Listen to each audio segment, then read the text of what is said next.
Canada's Liberal Party celebrating its victory in national elections, even though Prime Minister Mark Carney's Liberals have fallen short of winning an outright parliamentary majority. The fact that they have secured a fourth term with a novice politician, Mark Carney, the central banker and economist turned politician, has led this country with his mantra of Canada Strong, presenting himself the man who can protect the country in a time of crisis, most of all against the threats of President Trump, not just to level the tariffs, which are already having an impact here, but also the fact that President Trump keeps mentioning how Canada would be better off as the 51st state.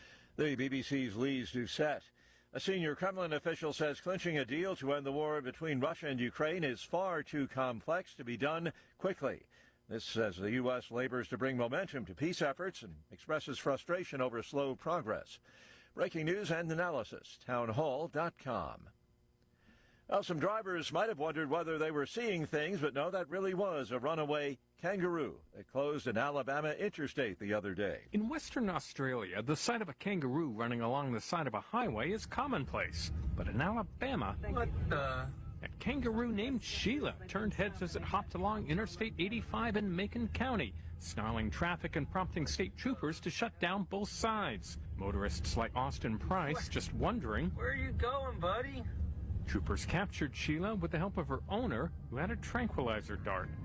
Wow. Patrick Starr tells us Sheila's now back home, safe, no longer sedated, eating, drinking, and uninjured. I'm Ben Thomas. The European economy grew more strongly in the first 3 months of the year.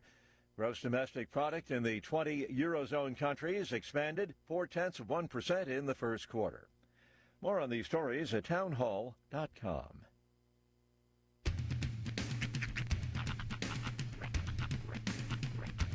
What in the wide, wide world of sports is going on here? I promise you, whatever scum did this, not one man on this force will rest for 1 minute until he's behind bars. Now let's grab a bite to eat. Yeah, come on. I feel the hot wind on my shoulder and the touch of a world that is older.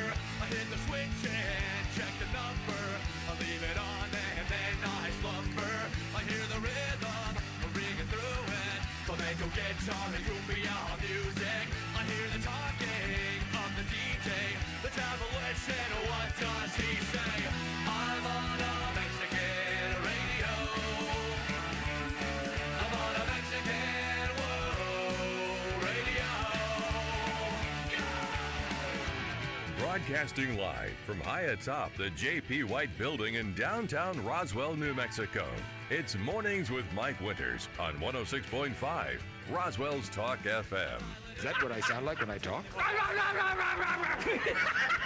Now, here's your host, Mike Winters. And good morning, one and all. Welcome to Mornings with Mike Winters. I am he. That would be me, Mike Winters. Happy middle of the week. Wednesday. You made it to the middle. Happy Wednesday, everybody. That's right.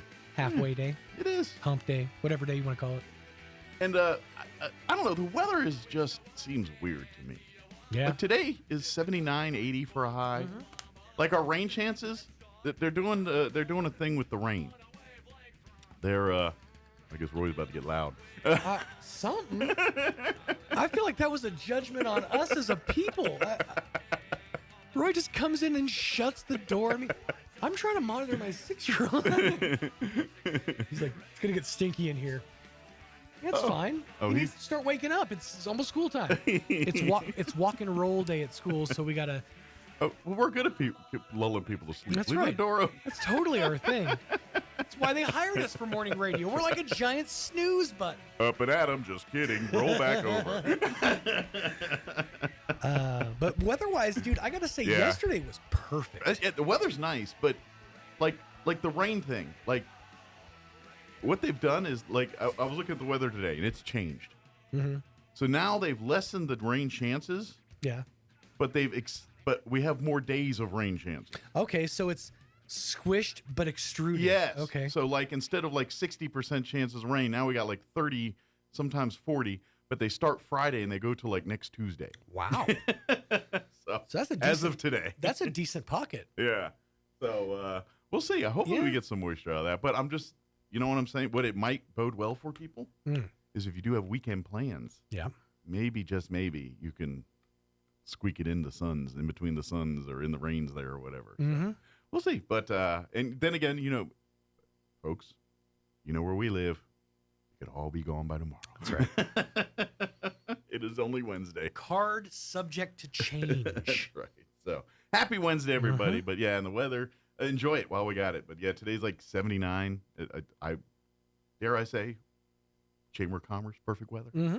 Good day today. So. Chamber of Commerce. Well, that's a Chamber of Commerce weather. You ever heard that saying? I don't think I have. Yeah, it's a little bit dated. I always heard like room temperature on the inside, but or room temperature on the outside. I mean, but yeah. No, I've never heard that one. I've never heard chamber. Really? Yeah, Chamber of Commerce weather. Do they keep the chamber in the 70s? Yeah, I don't know. Typical I don't know how it Chamber started. of Commerce temperature. I don't know how it started. I guess because the chamber, like, they have picnics or no. Well, I feel don't like know. given that you're on the board of directors, you should be able to answer these kinds of questions. This is on you, sir. That saying came out long before I ever got involved. I'm genuine. I've never heard that, and I'm a man who prides myself on knowing a lot of colloquial phrases. So. Look that one up. I think it's a bit old. That's why you don't hear people say it often. It's like, what was it? Pie and coffee time, or burnt toast. Yeah, burnt toast and coffee time. Oh, I love that one. That was my favorite morning radio. Burnt toast and coffee time, 7:09. So, when you were in trouble with my kid's mom's dad, like when he was mad at you for something. Yeah. I remember this come up a lot when I was first dating Carletta. Yes. When it was time to have a talk. Yeah. You went out for pie and coffee. That was code for we need to talk, boy. At least you got it nice. Yeah. I never got greased with pie and coffee. It rarely included pie and coffee, okay? It later became punch and pie because of South Park, but so in the context of weather, Chamber of Commerce weather refers to ideal, sunny, and pleasant weather that would attract tourists and businesses to a location. Essentially, weather that promotes a positive image of a town or a city. There you go. Yep. Weather that doesn't evoke the sound of a vibra slap. It makes the place not feel like a toilet. I'll say this. When it's hot, like when it's like over 100, the color of Roswell changes. It changes on the weather service, like on the NOAA map. You go from a lot of reds and oranges. Blue to orange. Yeah. But the color of Roswell, like if you take a picture at the top of the hill of just downtown, here's a different color. Well, yeah, because we get a little water and we green quick. Yeah. All the weeds shoot up. But, lack of water turns bright. It all depends on how much rain we've had at a particular moment. I just mean like the atmosphere. Yeah. And then I have noticed this, and maybe this is like the saving grace of where we live, is once it hits like 110, usually we'll get some type of haze or cloud cover to at least cut out some of the direct sunlight. Yeah. I believe they call that pollution. Sure. But I'll take whatever I can get. Right. Kick it up. Roll call, boys. There's your weather talk with meteorologist Sean. That's right. Cow farts. Now sports. Speaking of. Yeah, tonight. Game 5 tonight. 5 p.m. on ESPN. I invite all to watch. Down to this. Caps, Canadiens. Game 5. Canadians are a real young team. Like they're like it's right now. It's weird because in terms of history, they're the historically richest franchise in the NHL. Makes sense. But they ain't seen a playoff in a few years. They've been not so good. This team's young. Like their average guys in like 21, 22. Whereas you look at the Caps. Oh yeah, they're a storied team. They're a little more seasoned, and you're seeing that a little bit. I mean, the only night that it was the night Montreal won. They played their butts off that night. I'll give them tip of the cap to them on that night. But but here's the thing. Now this is where Caps fan id gets in there. Yes, we won a Stanley Cup 2018. Let me tell you a piece of information since 2018. The Washington Capitals have not gotten out of the first round of the playoffs since 2018. And to be honest, before 2018, it was hit or miss whether they get out. I mean, once or twice they got to the second round, but they don't have a history of going far. That being said, they're up 3-1. I am cautiously optimistic. I was going to say, but I've seen them drop 3-1 series multiple times. Why did you have to put it out there? Why did you have to etherize it? Because it's the Caps. Yeah. And that's what we do. Because we can't have anything nice. But I got to, you know what? There's also a part of the back of the id says the Ovi breaks the curse. Like, I mean, Ovi's been part of all this, but this is a different Ovi this year. Like, well, you know, after he broke his record. I was going to say he broke the record, so now, like, the pressure's off a little bit. Well, pressure's off, but pressure's also on. Pressure's off on that side of things, but yeah, of course, playoff pressure. Because now the new pressure is, like, everyone's like, so you're going to retire now? You're done now? You've done? And he's busy telling people, hold my beer. I'm not done yet. And he's he's known as a hitter, but he's kind of taken a back seat on his hitting. Except for in this series, he's hit more dudes in this playoffs. Well, the one that and if y'all, I know most people don't care about hockey, but you want a cool highlight. Type in Tom Wilson hit Game 4. Okay. Montreal. No, Tom Wilson hit Game 4. I'm sure. He lit a dude up that literally changed the momentum of the game. And possibly the series. And possibly the rest of his family. And that's what Tom Wilson does. Turn him on. I was going to say, it's so weird that NHL and NBA have like their playoffs like at the same time. That's been always like that. Because their seasons are pretty much, they run the same time. I think NBA starts a little bit later, but yeah, they pretty much run the same. Their seasons run concurrently for the most part. I found the video. Yeah. But the title, it's just all caps, O period my period God question mark. So I'm gonna click that out. He knocked him into the 1970s. I swear. And it was a clean hit. The Canadian fans, they're all saying it's not, but the dude lowered his head. It was all shoulder. It was clean as can be. Is that just how hockey fans talk? I guess. Oh my God. Oh my God. I don't know about that hockey fan. That's just the problem though that Ovi faces now is a serious case of YTMND syndrome. Yeah. Everybody's looking at him going, "You the man now, dog." Well, he's always been kind of that, but now it's official. Because prior to this date, there's other players that are good. Sure. The Pittsburgh Penguins have a player named Sidney Crosby. Sidney Crosby is like Ovechkin. The only difference is he doesn't have quite as many points. He's a little bit more injury prone. He's got more Stanley Cups with the Penguins. He was the heir apparent when Pittsburgh's always got a guy. Mario Lemieux, Jaromir Jagr, Sidney Crosby. They always have the guy. If he has a son, he needs to name him Stills. Stills Crosby. But Bob Nash will be next. but once this hit, that's kind of where, and there's been another thing saying, well, here's the difference.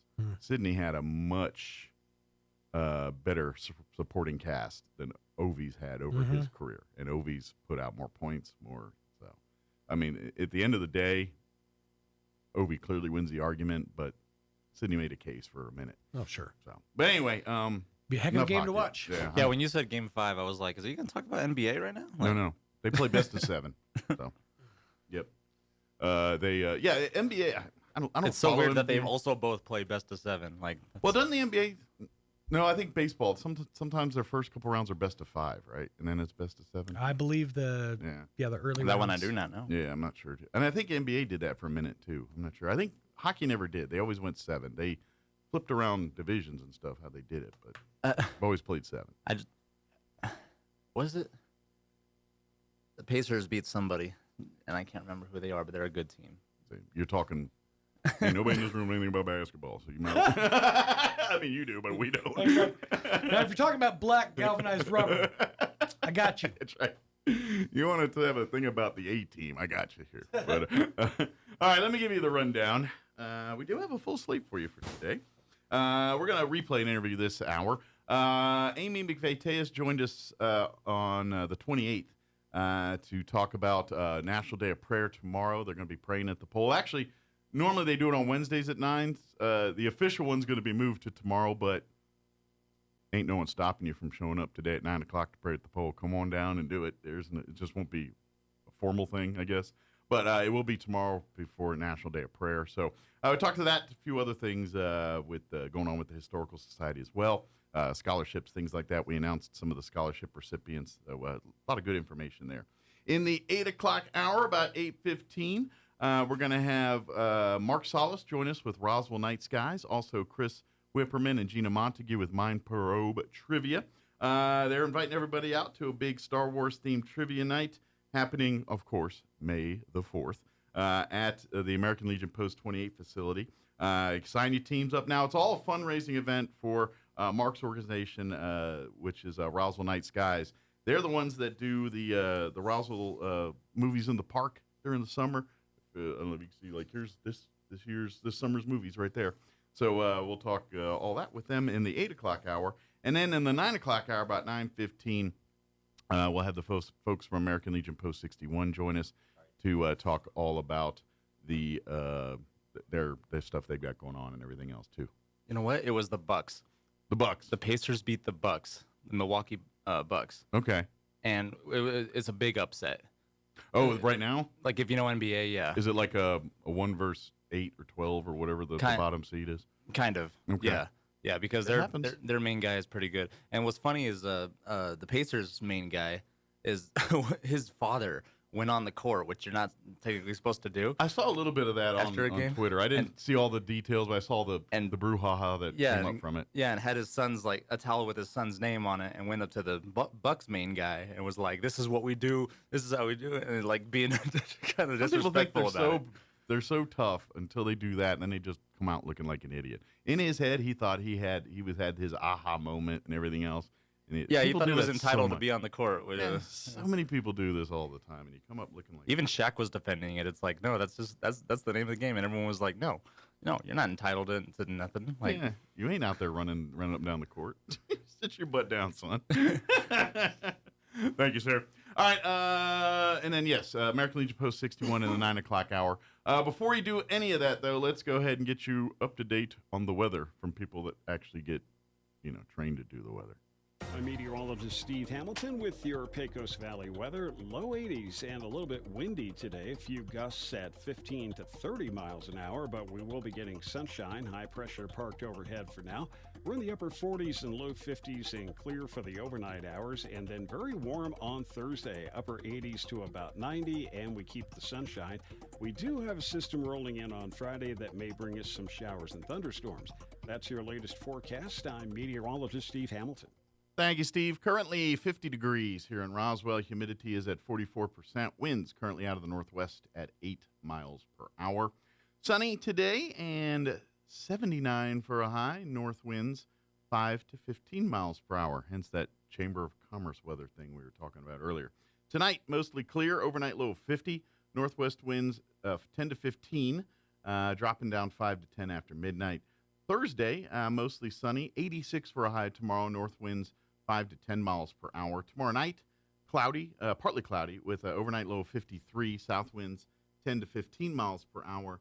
And then Friday through, like, at least next Tuesday. I've got the weather through next Tuesday, and every day and night between Friday and Tuesday, they've given us rain chances. So a 30% chance of rain for Friday afternoon, mostly cloudy. 72 for a high, so it's going to be cooler. North winds at around 15 miles per hour. Friday night, we're looking at a 40% chance at showers and thunderstorms. Cloudy, overnight low of 53. Saturday, 50% chance of rain with thunderstorms are also possible for the afternoon. Mostly cloudy, 71 for a high there. And then Saturday night, we're looking at a 30% chance of showers and thunderstorms before midnight. Mostly cloudy with an overnight low of 55. 40% chance of rain on Sunday now. They're saying pretty much, looks like pretty much all day. Slight chance of rain in the morning, thunderstorms for the afternoon. Partly cloudy and a high near 76. Winds will be breezy. 30% chance at showers and thunderstorms Sunday night, mostly cloudy and breezy with an overnight low of 57. Monday, we're looking at a 30% chance at showers and thunderstorms, mostly sunny and breezy with a high near 80. And 40% Monday night and a 20% chance on Tuesday, mostly sunny, 79. So, the way I'm seeing it, we got to get something and all that, right? So, we'll see. All right, it is 23 minutes after 7. Let's take, we're going to take a 2.5-minute break, and then we're going to play our interview with Amy McVeigh-Tejas from the Historical Society. Don't go away. At Richland Motors, it's never been easier to sell or trade your current car, truck, or SUV for a newer model to hit the road in. Even if you don't purchase from Richland, they want to buy your vehicle for top dollar. But if you do buy from Richland, don't forget, they're the home of the powertrain warranty for life. That's a whole lot of confidence for you. See Richland for details. 2nd and Sycamore and 1309 Southeast Main.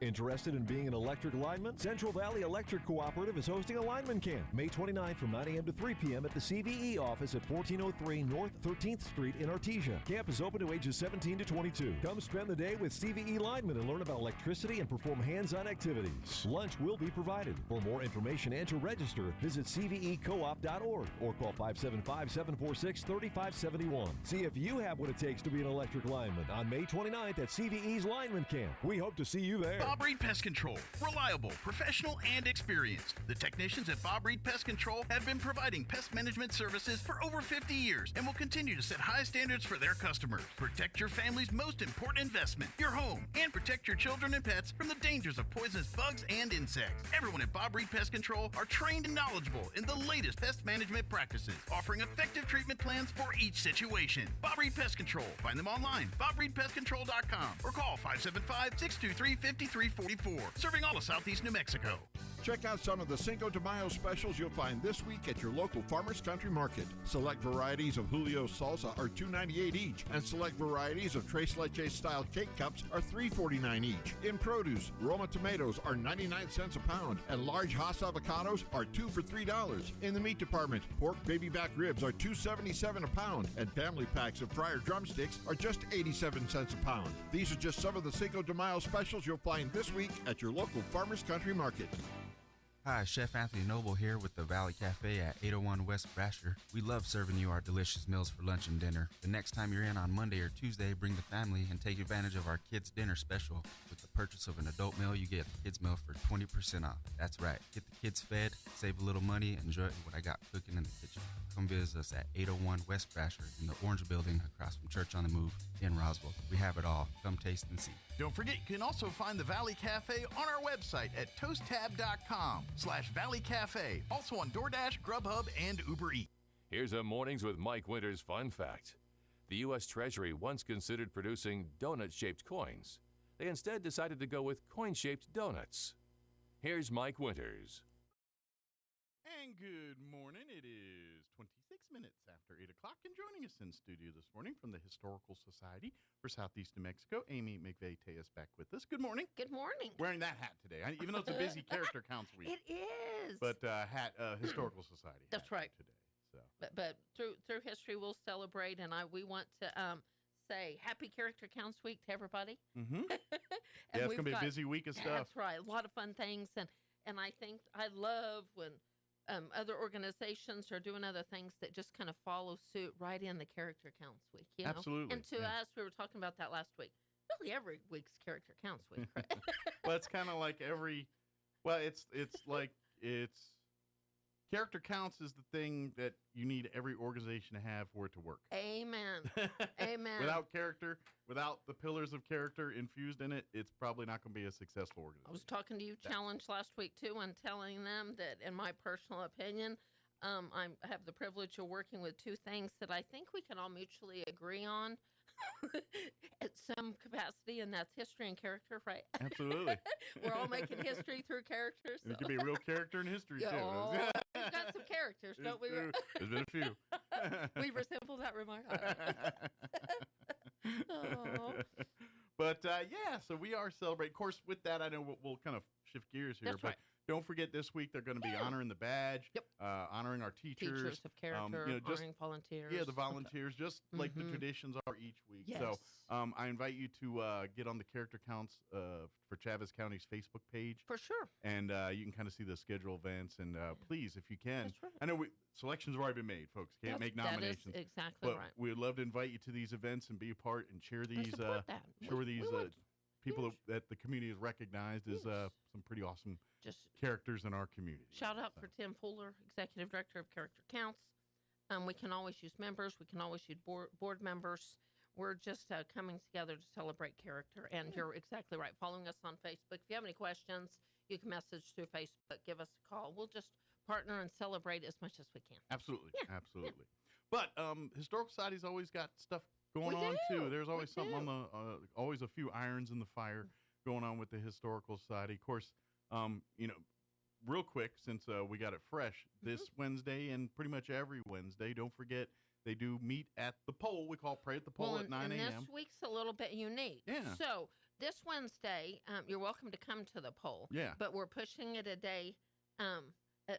We're pushing it a day. We're going to do it. I would Thursday. like to call it a 2-day pole festival. That's good. Hey, I'm good. We're going to say we come Wednesday, do normal praying at the pole festivities. There you go. And then National Day of Prayers right on the hot heels of that. So let's do it all over again the next day. So call. I think if so many people drive by, and I hear this all the time. Oh, I see you. I saw you praying at the pole. Well, then come on down and be stop safe. And turn and come head up if you're with churches, small groups, businesses, anybody, organizations. If you're driving by, just make it a point. And you're exactly right. Wednesday at 9. But our primary event will be on Thursday. Thursday, National Day of Prayer, May the 1st, 9 a.m. And I can't believe we're saying May the 1st this week. I know. Wow. We are almost halfway through the year already. We're 5 months in. It's crazy. So. I can't believe it. Yeah. But we've got other fun things going on. Just a friendly reminder, Fred's been busy. Robin's been busy. We've got great volunteers giving tours for organizations. Got a couple of schools that missed out with the crazy wind and stuff, so we're going to follow that up. Kind of we're make going to good finish fourth grade up. tours. If you're part of homeschool programs, we're working on some special tours, working on some special organizations coming. A lot going on at the museum. Yeah. So if you say, what the heck's going on? Well, you better get with the program and follow us on social media. We've got a lot of fun things going on. A couple of save the dates we do want to announce. I know I am a huge advocate because my mother was part of the original Holiday Magic family.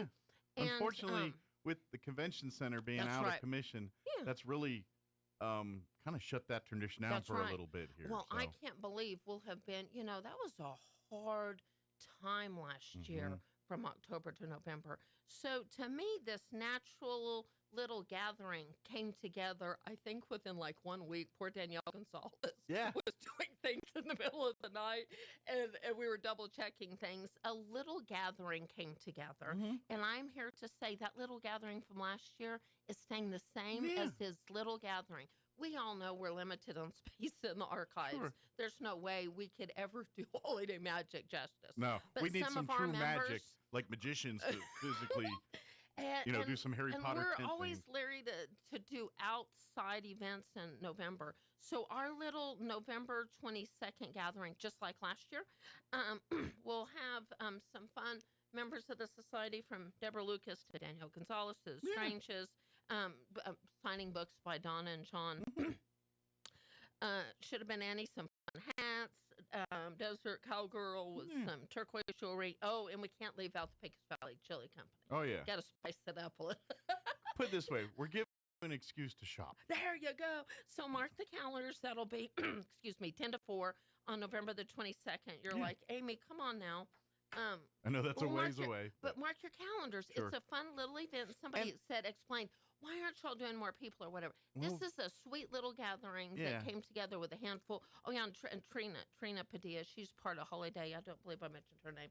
But this is just a small gathering, and we encourage others to do a lot of fun gatherings. Sure. Because I know last year what happened is there were so many things to do that weekend. What we'd like to see, if there's some other groups that want to do anything, let's partner, pair, and say, okay, we don't have space here, but let's promote your event and say, is it going to be the same day or the next weekend at the Liberty or another community gathering space in town is?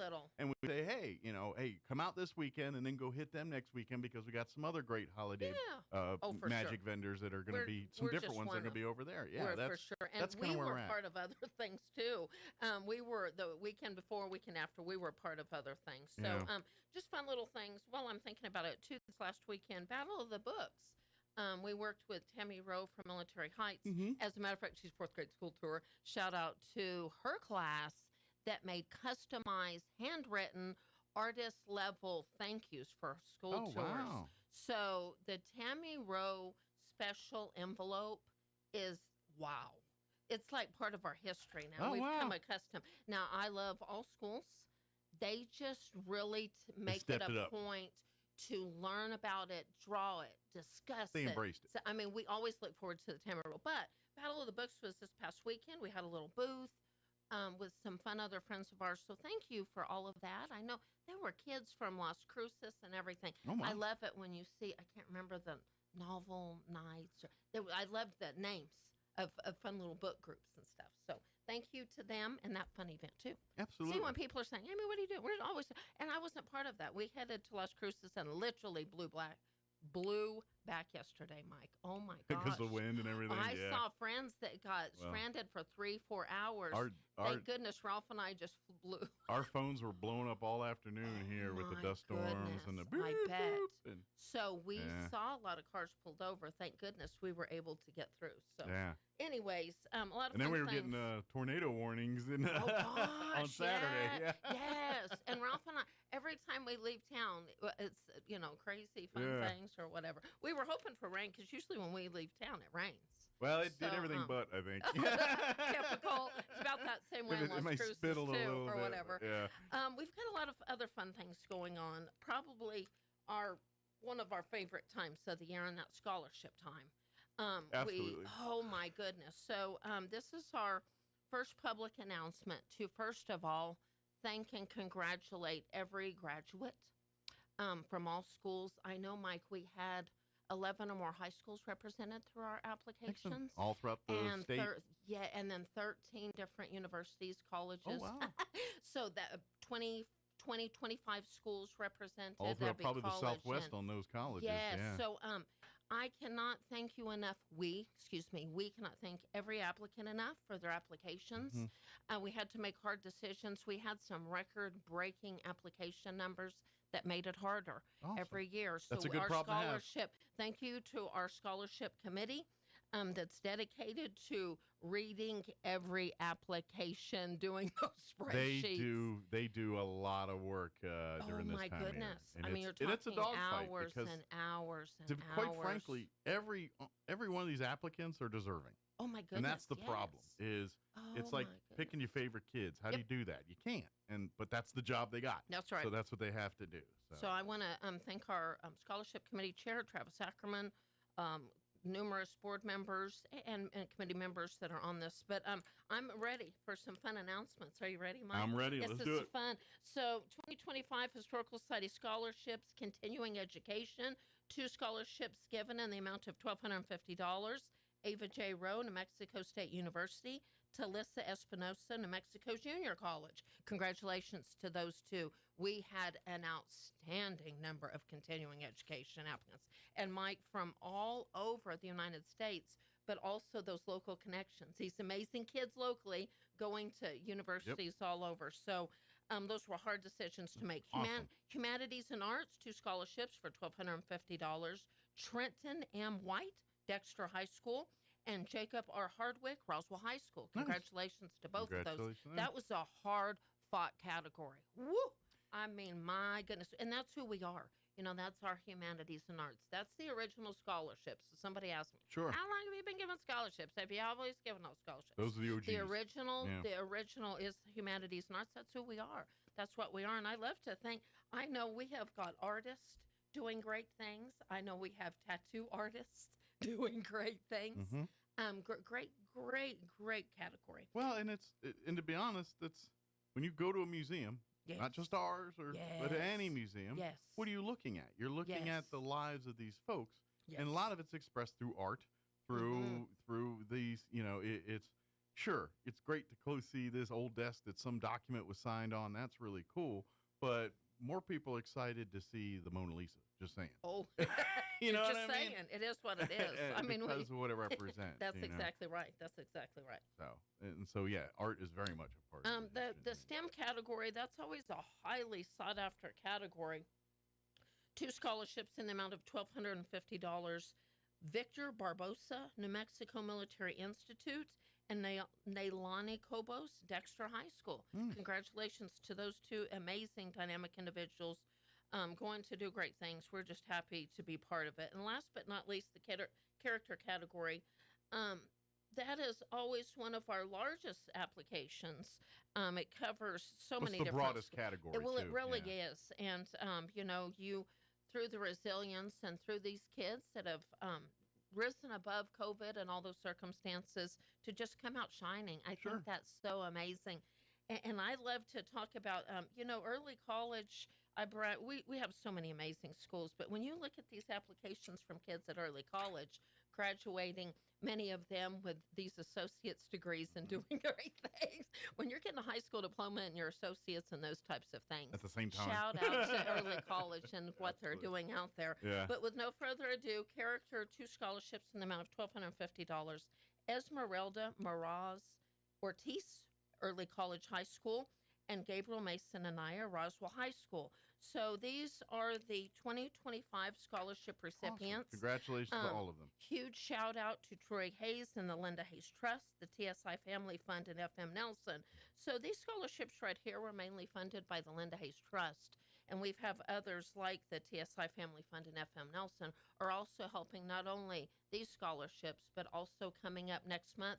This committee never really rests.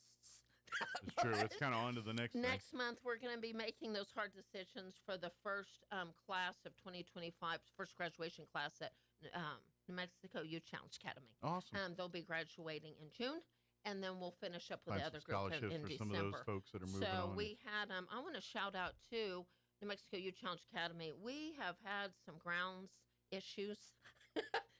I hope, Fred, if you're listening, challenges. There's always something going on with our grounds, and I want to thank All Star Landscaping, Cameron with All Star Landscaping for always being there. But in this particular instance, New Mexico Youth Challenge Academy, Mike, they showed up.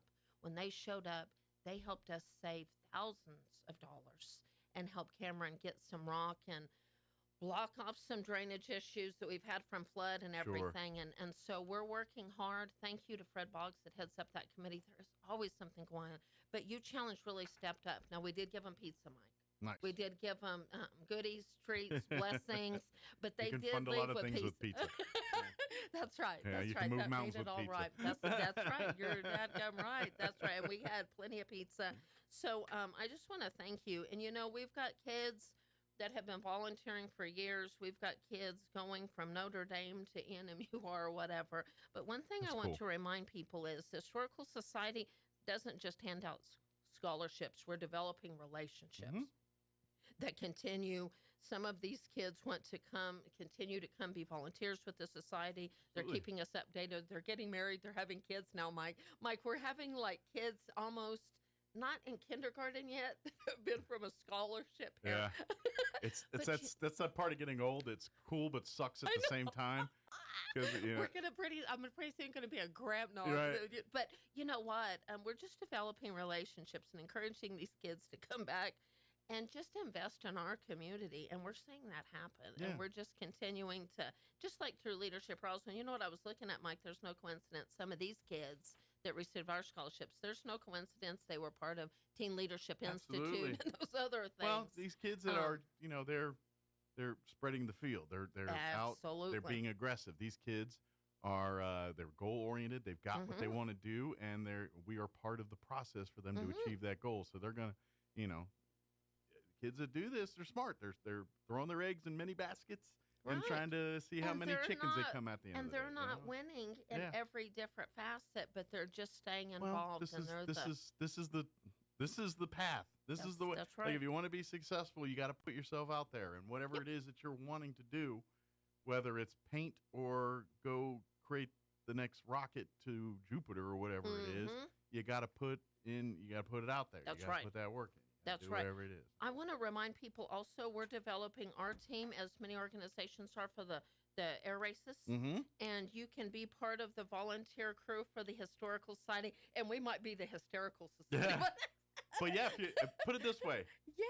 If you're wanting to get in on the races and see all this stuff, we need volunteers because we've got to have a pool, a list of volunteers to be available this. So if you're trying to get in, like to go to the races and kind of get in free and kind of, see the stuff. And all we ask is you work a few hours during the course of the 4 days or whatever it is that's going on. That's exactly right. Whether September it's a day or whatever it is. And then while you worked your hour, go hang out for the next couple hours and go see. That's exactly right. So if you want to kind of get in and on the thing and get some inside swag and everything else as a volunteer, reach out to Amy and reach out to the Historical Society, and we would love to add you to our volunteer pool.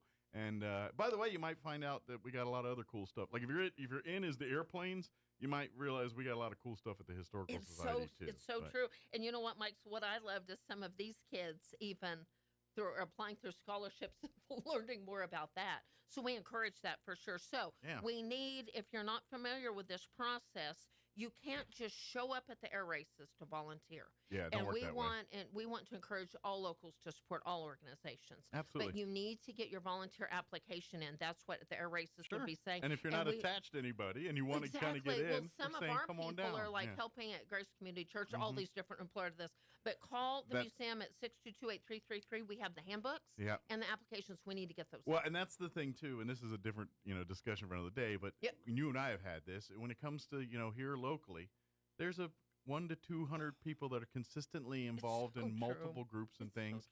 And guess what? This is where we kind of this is a problem because the Kiwanis and the Rotaries, they all have great people. They're also involved here, and so they're all having to pick their one place. And none of us can probably fill those vendors because this is where you, the public, you want to pick your organization. Historical Society, we got some great stuff, but if we aren't the one that floats your boat, go talk to the Rotary Club. And I think it'd be cool if somebody did volunteered all of those days, a different day for a different organization. Absolutely. Get your hands, because I think we need those perspectives. We need to learn about this process. Absolutely. This is going to be part of our family. family. So use this as maybe you're into some of our nonprofits in town and things like that. Somebody texted me just earlier, Amy, when's the next Texas Roadhouse night? If you're listening, we just had one not too long ago. We did. The next one is June the 10th. Okay. Then we're going to have one July the 22nd, and then we're going to have one in October 14th. Follow us on Facebook, Instagram, social media, our website, and blood drive. We can have another blood drive in the fall. Good deal. So please sign up now for that one. Depending on when your time to blow. I'm thinking since it's the fall, you probably could donate one time in between. Exactly. Now and you're exactly in right. the fall there. And we are going to have a special announcement. I will be back on the radio with Mike. Sorry, Mike. I just bug Mike all the time. We will soon be making a very exciting, fun announcement about the Heritage Dinner Honoree. Yes. We will be coming back on the radio, so listen for more information about that. And keep collecting loose change. We need support. And while you're cleaning up, I just saw somebody cleaning out their car the other day, and change was falling out. And I was like, oh, my goodness. Hold on. Give us a call. Yeah. Amazing Robin will pick up loose change and that kind of stuff. So we can always use the support. Absolutely. Hey, I know this might be a lot of income here, but any of those car wash vacuum cleaner places when you start cleaning out the vacuum cleaners, you got any want to donate some of that? Although I ain't gonna lie, we might not have to do more fundraisers if you keep that one up, because I've seen the money that comes out of those things. I can't imagine. Yeah, those. Oh my goodness. Like folding cash. That would be our ultimate loose change drive if we had the car wash. Yeah, drive. I remember when I was oh my 16, I worked at a gas station. Oh. And it was an island basically where they drove. So I sold cigarettes and took money for gas basically in a little booth. But there was a car wash on the property there that was part of it.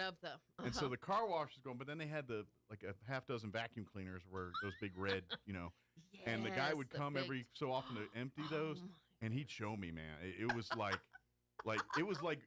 literally that was his supplemental income. Like the business paid for itself, but he it's got that so much extra- extra cash. Like Sure, hundreds of just- dollars every time he visited. Oh my I mean, it goodness. was crazy. Oh my goodness. That's so every penny counts. Yeah, it does.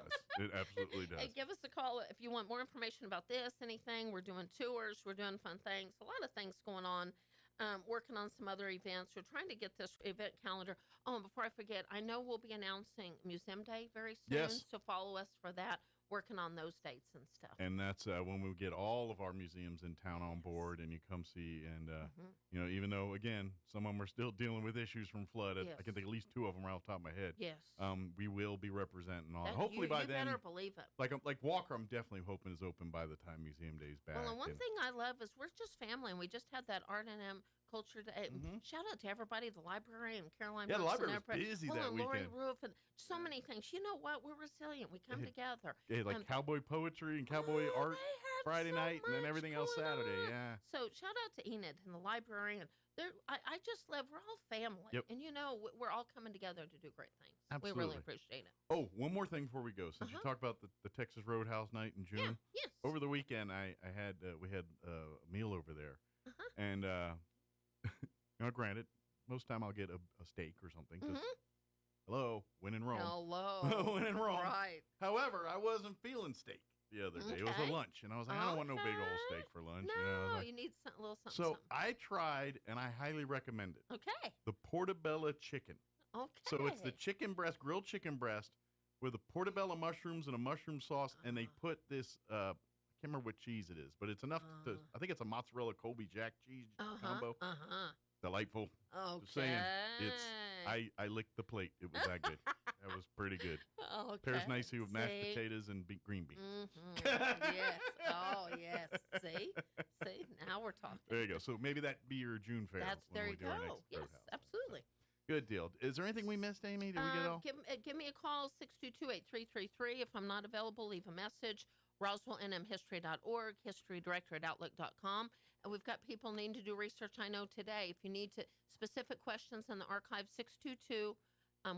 Yeah, reach out, John, and he's got a few volunteers that work with him that they can arrange time to be down there with you. Another thing, too, is at the archives facility, we do have a meeting space that can seat about 75 people.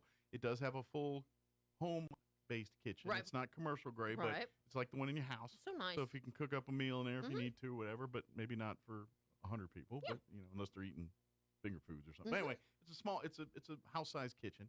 But if you have a meeting, like if you got a meeting thing, or maybe if you have a small reception, or I know we're in quinceañera season true. and all Little that, small and events. now that the weather's getting nicer, graduations Mhm. coming up here, maybe That you have a is true. small little graduation get together. Don't want everybody on your house, of course.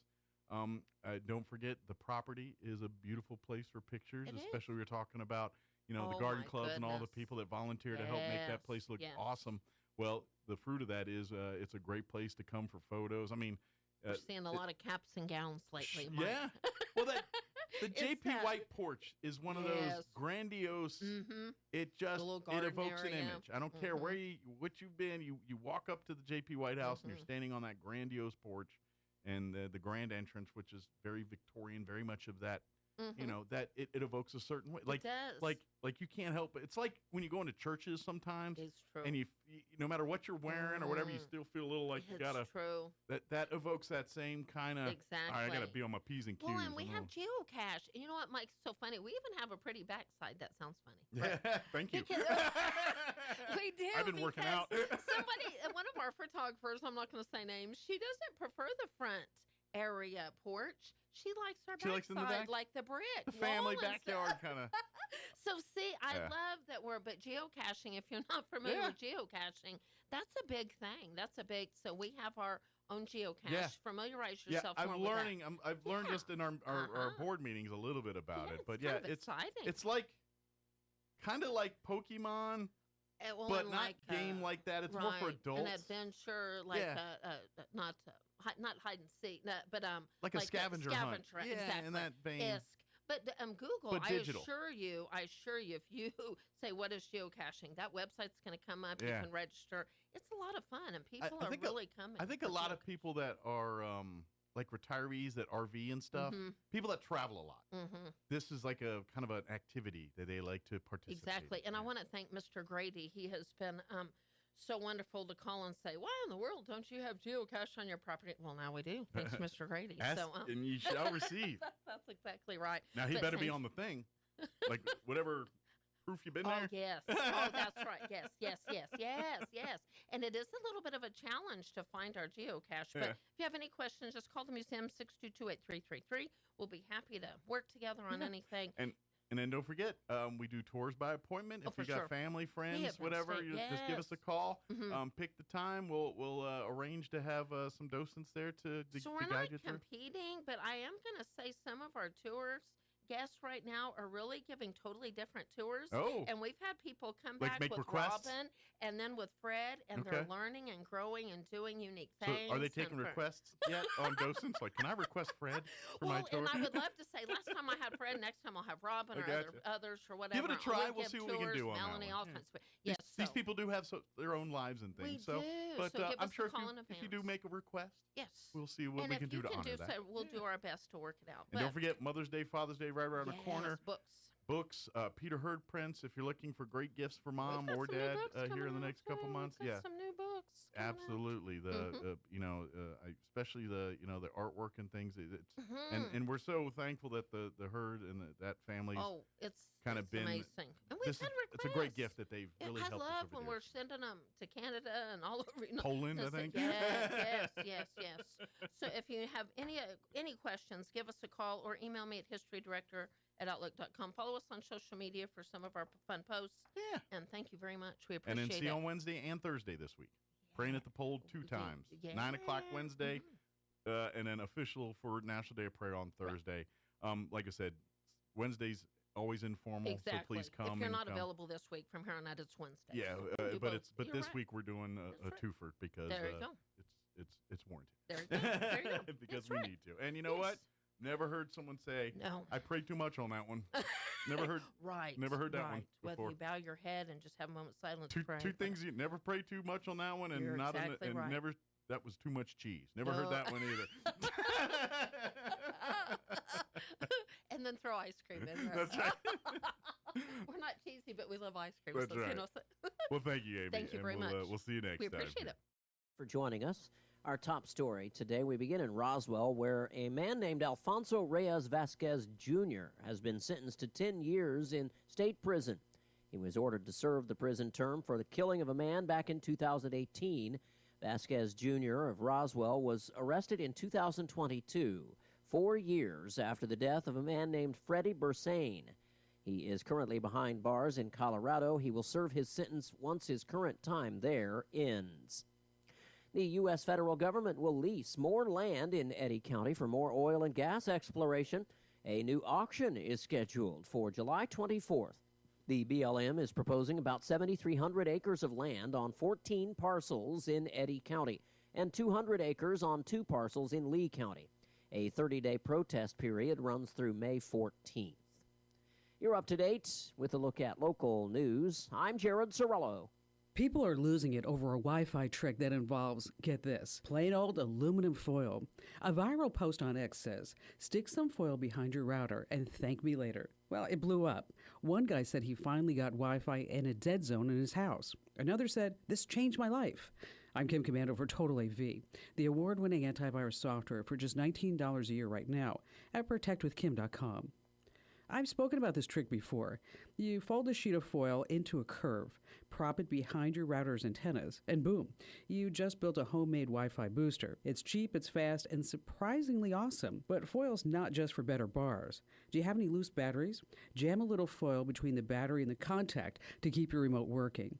Are you worried about digital pickpockets? Well, wrap your credit cards or key fob in foil to block RFID scanners. Whether you're boosting your Wi-Fi or blocking creeps, aluminum foil is basically the real MVP. Start your day with my free newsletter. Sign up at getkim.com. Cybercrime is on the rise, and hackers are getting smarter every day. From phishing scams to ransomware attacks, criminals are after your devices and your money.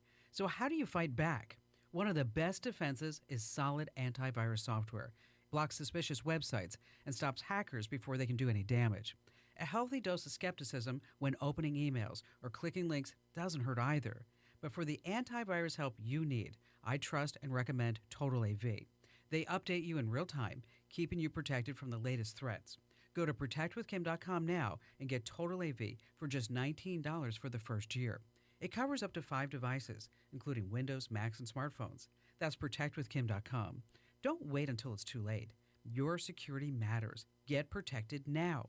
Go to protectwithkim.com for my exclusive deal with Total AV. Just $19 for the first year. That's protectwithkim.com. Protectwithkim.com. Protectwithkim.com. I'm meteorologist Steve Hamilton with your Pecos Valley weather. Low 80s and a little bit windy today. A few gusts at 15 to 30 miles an hour, but we will be getting sunshine. High pressure parked overhead for now. We're in the upper 40s and low 50s and clear for the overnight hours, and then very warm on Thursday. Upper 80s to about 90, and we keep the sunshine. We do have a system rolling in on Friday that may bring us some showers and thunderstorms.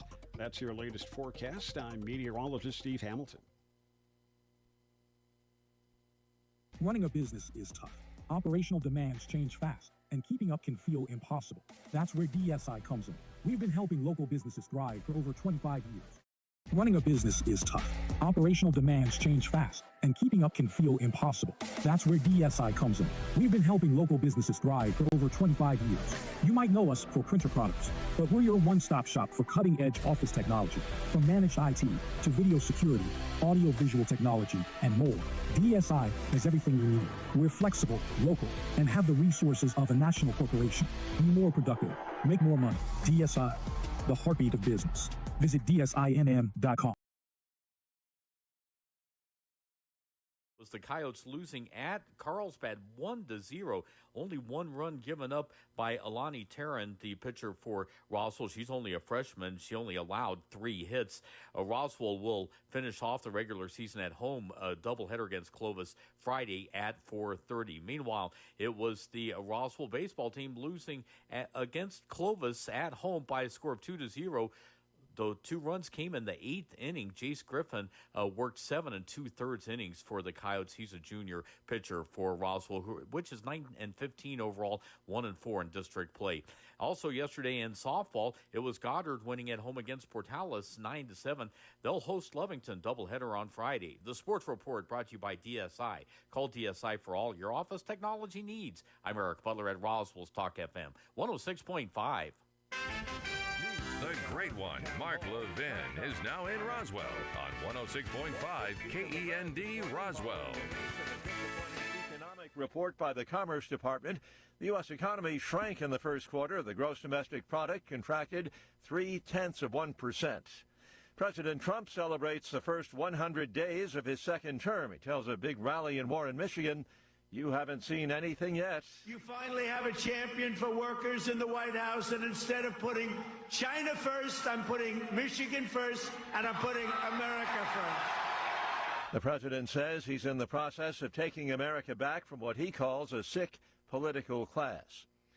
An update on that Milwaukee judge in trouble with the feds. The Wisconsin Supreme Court has suspended Judge Hannah Dugan. The Milwaukee County Circuit Judge is charged with concealing a man to prevent his discovery and arrest by immigration authorities.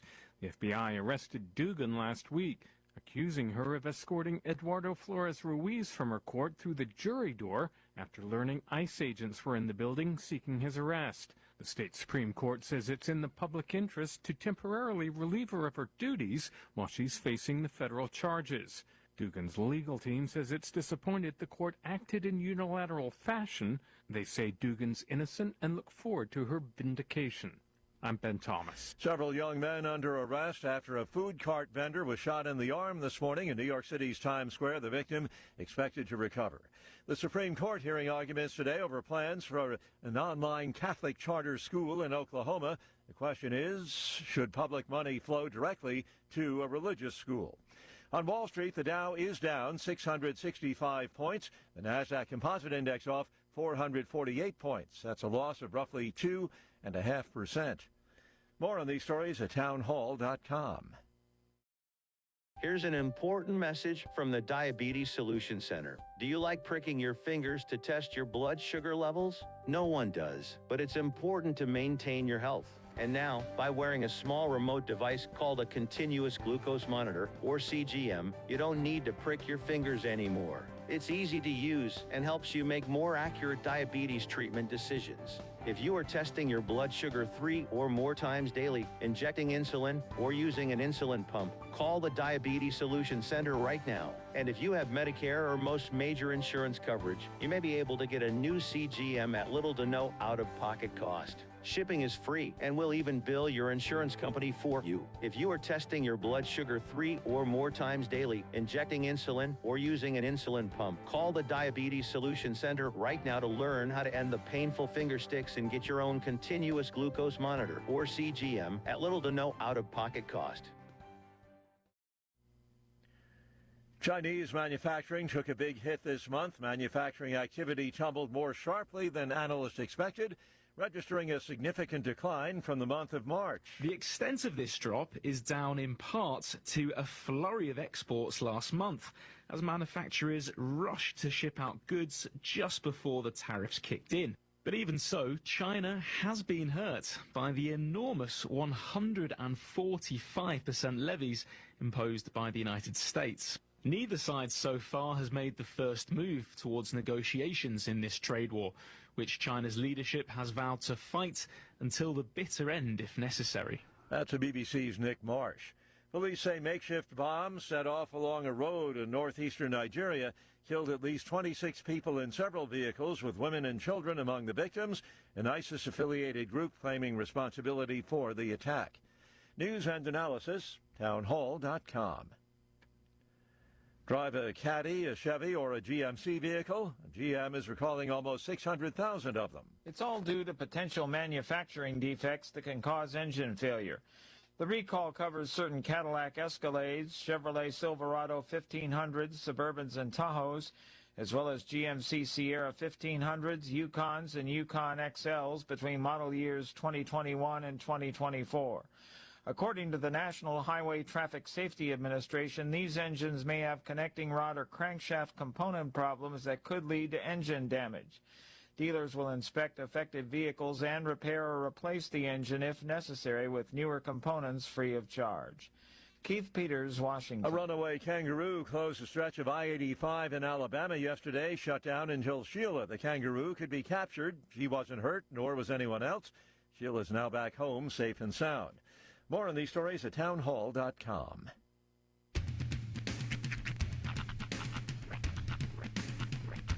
What in the wide, wide world of sports is going on here?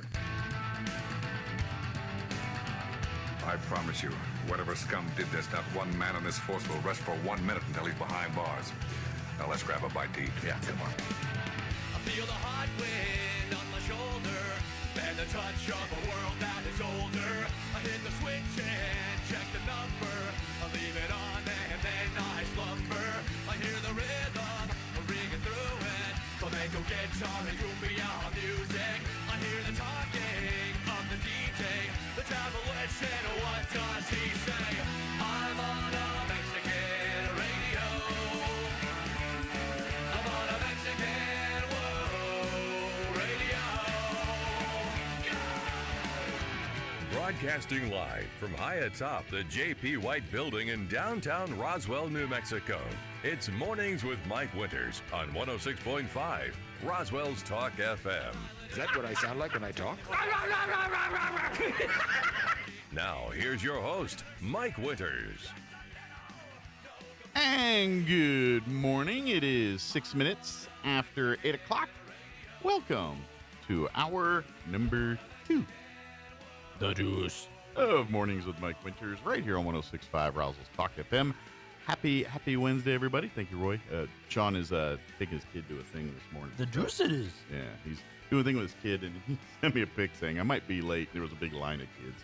So he's doing things with his boy this morning. So happy Wednesday. Hope all of you are having a wonderful Wednesday thus far. Weather's nice.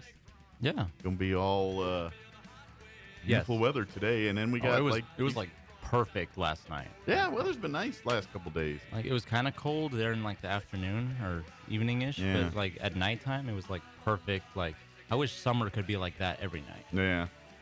That's actually, we're lucky, and this is something that, because we live in the desert, we have, like, especially summers, where, yes, we get hot, but at night, it gets cool. It gets nice. And that's not the case. Like, growing up in Maryland, D.C. area, the summers at night, they're just as bad as the day. The only reason is the sun's not out. But what happens is the mosquitoes come out. It's the humidity that gets you. But you could be 10 o'clock at night, sit on the back porch, just sweating your butt off because it's just so humid out there. It's we are blessed here in that way where, it gets 100 and god awful. But in the evenings, you're like, oh, let's sit on the porch and it'd be a pleasant evening almost every night. It's nice. Yeah. We are blessed that way.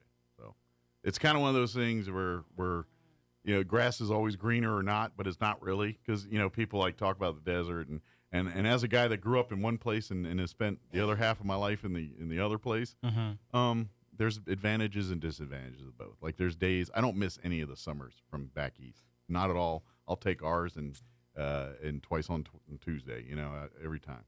I'm not gonna lie, I kind of miss a little more rain and snow. I wish we had more of a winter. Problem is when we do get it here, it's way worse than there, because there's so much more open here and more, you know what I mean? It's weird. Like, so there's more wind here. I know there's, like, parts in Canada where they don't get humidity very much, like humid summers. They get just normal summers, like dry heat. Well, if you're not near water, then there's no humidity. That's kind of is. I'm guessing if you get somewhere in those tundra areas, it's probably not a lot of water, just a lot of barren. Might get kind of humid up there. Sure. Or not. They get humid, the snow somehow. Yeah. But well, yeah, and then it just kind of sits. But when you get to places like that, it can get so cold that it's too cold to snow. If that makes sense. Yes, it's too cold to snow. Yeah. Well, like here, that's too cold to snow. It's it's just too cold for snow to formulate.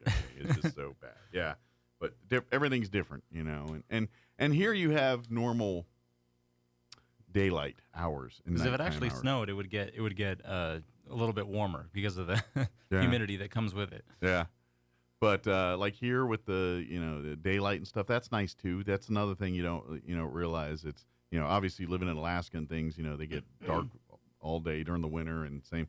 But Europe's like that too. And some, I didn't realize it as much in Europe till I went to Germany. And when I was there for about a month while I was in the military, and I was there in like the May, June time frame. So they're warmer, summer. And it would not get dark till like 11 o'clock at night there. Okay. And that kind of freaked me out. I was like, man, it's cool as long as you have to do things like work or nothing, but you're just hanging out and got free time. It was great, but it was unnerving that at 6 a.m. that it was full on daylight, and it would be pretty bright until about 10:30, 11 o'clock at night. Oh man! During that time of year, so to me that's different. Yeah, I like it to okay, here during the summer, what do you get, 7:38 till it starts getting darker. When does the sun rise? Like it was like a 9 or something. It was full up by 6, so I'm gonna say probably in the 5. Oh jeez. 5 hours started it's doing its thing, but yeah. It sounds like you're just living on Dune World right there. But that's different parts of the world, different lives, you're used to different weather, different. So grass isn't always greener. That's my point. Yeah. Let me give you the rundown for this hour of the show. We're gonna get you update with the weather and all that. Spoiler alert, nice here. Got good chances as of right now for rain beginning Friday through like early next week. There's like rain chances every day. So we'll get you up to date with that here in just a bit. And then shortly thereafter, we're going to be joined by Mark Salas with Roswell Night Skies. Also joining us, Chris Whipperman and Gina Montague with Mind Probe Trivia. We've got a big fun event for everyone, Star Wars Trivia Night. Of course, it's going to be on May 4th.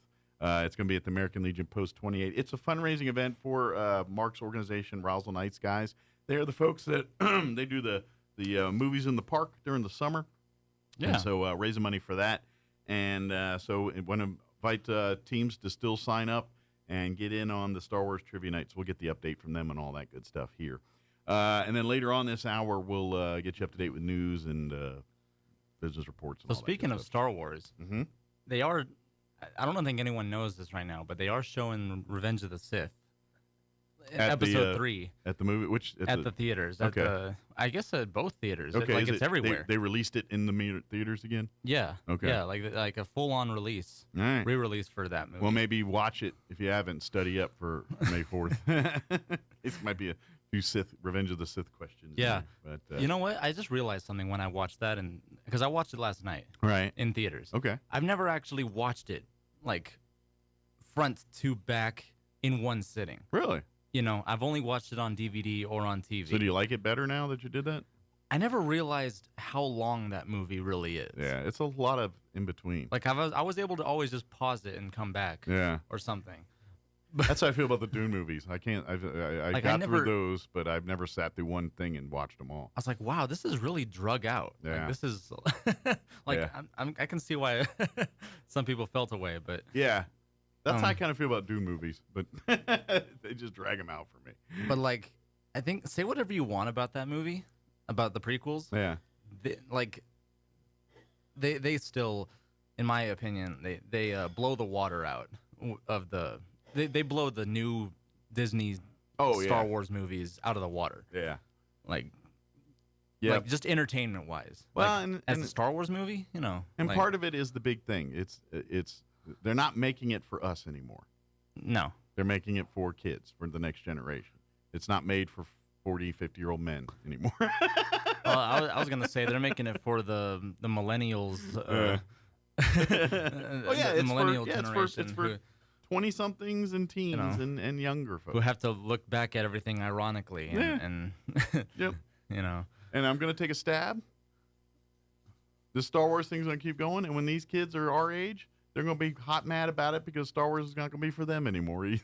It's going to be something else. Well, I heard this one's doing numbers too. Like it's actually outperforming like the Disney movies. So I maybe they'll learn something. I don't know. Maybe. Maybe. But well, unfortunately or unfortunately, people that they aren't targeting but still love their product are the people with the income. Mm-hmm. Now these are the people, they're thinking about retirement. They're thinking they got disposable income to buy things like this. Yeah. Anyway. Yeah. Well, yeah. Jar Jar Binks is the key to all this. I'm telling you, like. Let me know if he shows up at Disney World walking around the Star Wars as one of the puppets like that. Because they have all the stormtroopers. I feel like there's not a lot of Jar Jars running around, but it might be now that they come back. You never know. Yeah, I just have to say George Lucas is the luckiest man in film, though, with the toy rights and having the biggest visual effects studio or smartest in the world at the time. Yeah, I mean he having access to that, but he locked it down. Like that was his thing. He locked all that down on the off chance that this thing might be big. Being born where he was, like knowing Steven Spielberg and Brian De Palma and all that. He created his universe. Yes. But he was smart enough to say, I want a piece of everything that comes from this thing because he saw the big picture. And now you got Pixar or whatever else that's come out of it since Lucas. Which I don't blame him for, like, selling it either. Like, why should he, care about the people who saying that he ruined their childhood? Wouldn't it be funny if at the end of the day he's like, look, I just had this trip and I saw this crazy thing and I just made $1 billion out of it. I don't care what happens. Whatever. But anyway, we got to get the hour going. Now all the Star Wars nerds are mad. So it's all right. Come and express it at Trivia Night here. It is 8:16. Let's get you up to date on the weather. I'm meteorologist Steve Hamilton with your Pecos Valley weather. Low 80s and a little bit windy today. A few gusts at 15 to 30 miles an hour, but we will be getting sunshine. High pressure parked overhead for now. We're in the upper 40s and low 50s and clear for the overnight hours, and then very warm on Thursday. Upper 80s to about 90, and we keep the sunshine. We do have a system rolling in on Friday that may bring us some showers and thunderstorms. That's your latest forecast. I'm meteorologist Steve Hamilton. Thank you, Steve. Currently 55 degrees here in Roswell. Humidity is at 36%. Winds currently out of the northwest at 6 miles per hour. Today, if you're complaining about today, you're kind of a curmudgeon because the weather's pretty dang nice. Mostly sunny, 79 for a high today.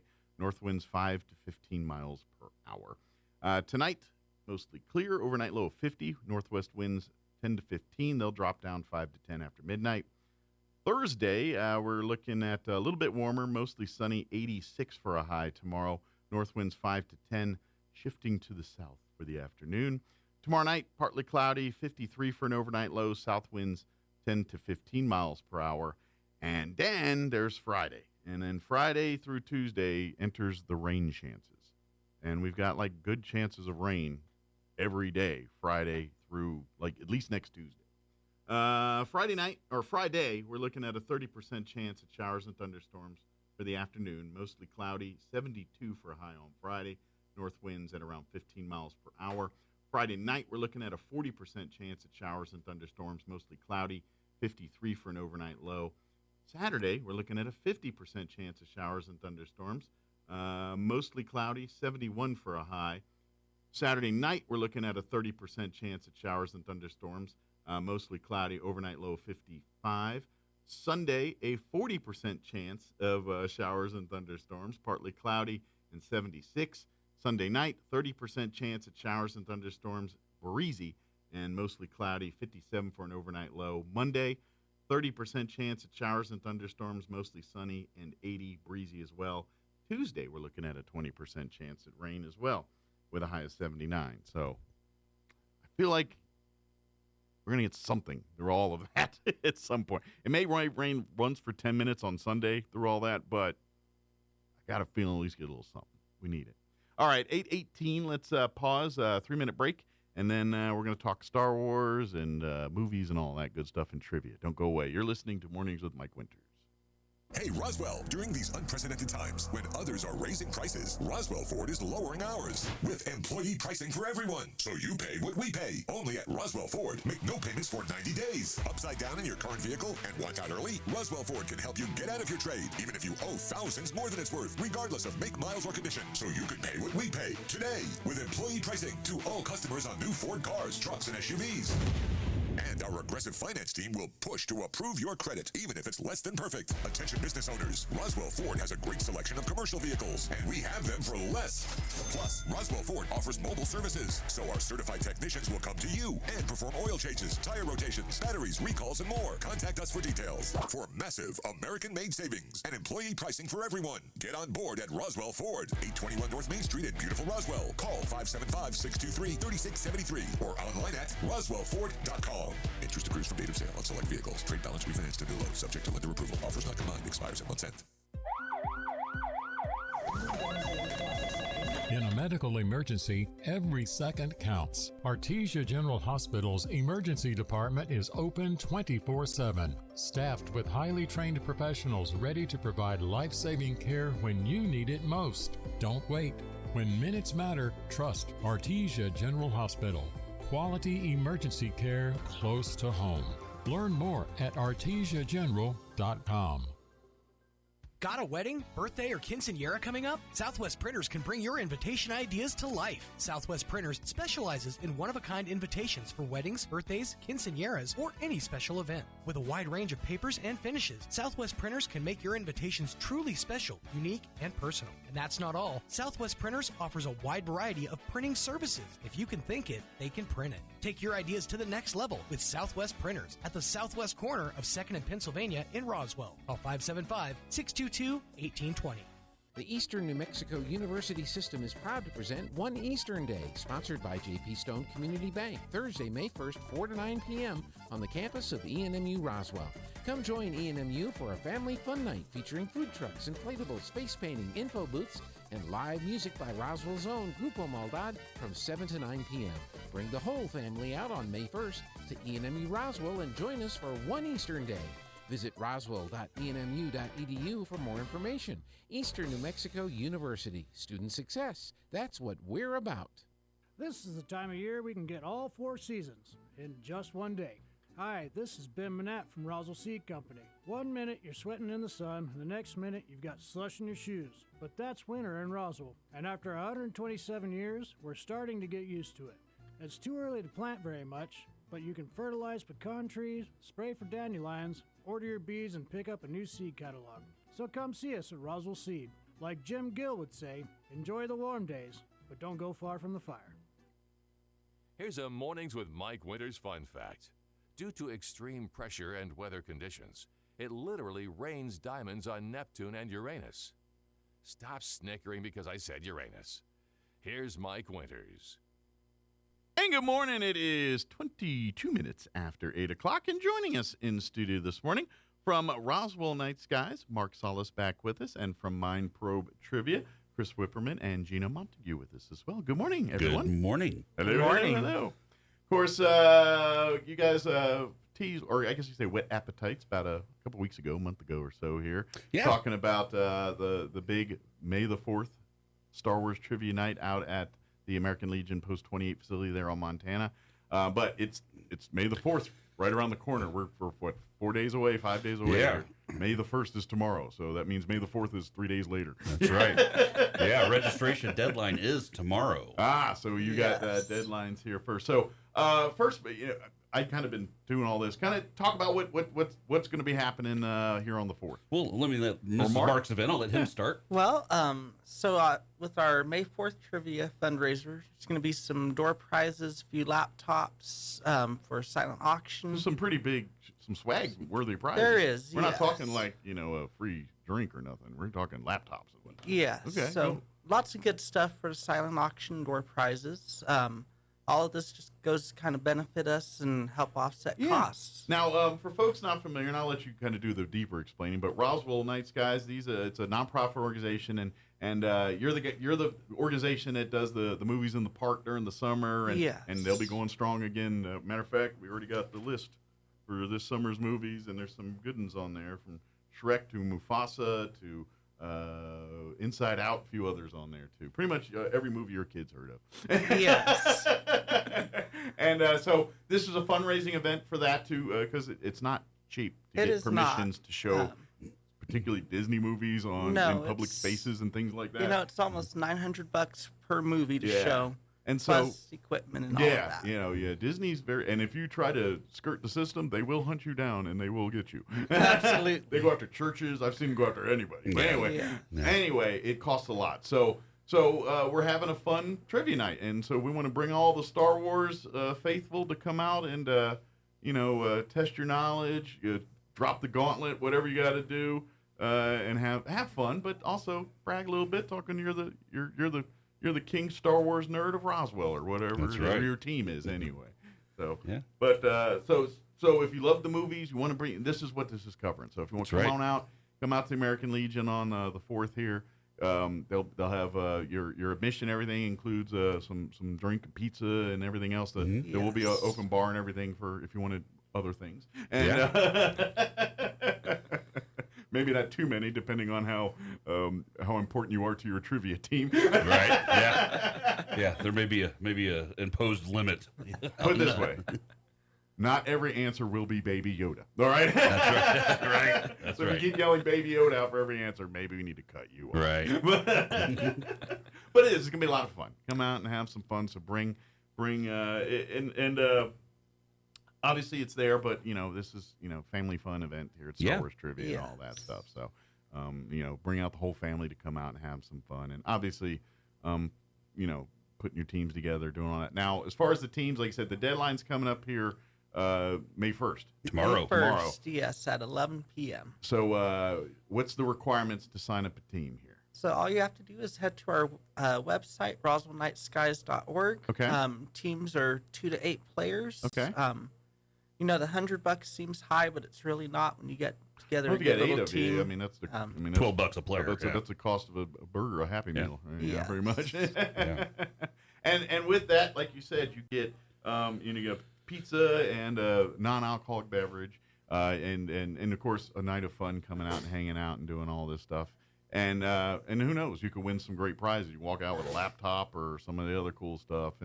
And I would even offer another thing.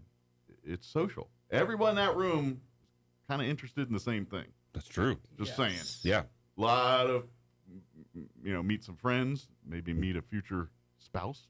Just saying. Who knows? Looking for love, you might find it at the weirdest places sometimes. Right. Yeah. It always happens when you're not looking, actually. That's so exactly. just don't come expecting anything. So trivia night at a Star Wars trivia night might be perfect place. That's right. Yeah. Come with zero expectations, though. Then you'll be pleasantly surprised no matter what happens. Yeah. Although I did watch, I was a fan of the show Big Bang Theory, and there was one episode.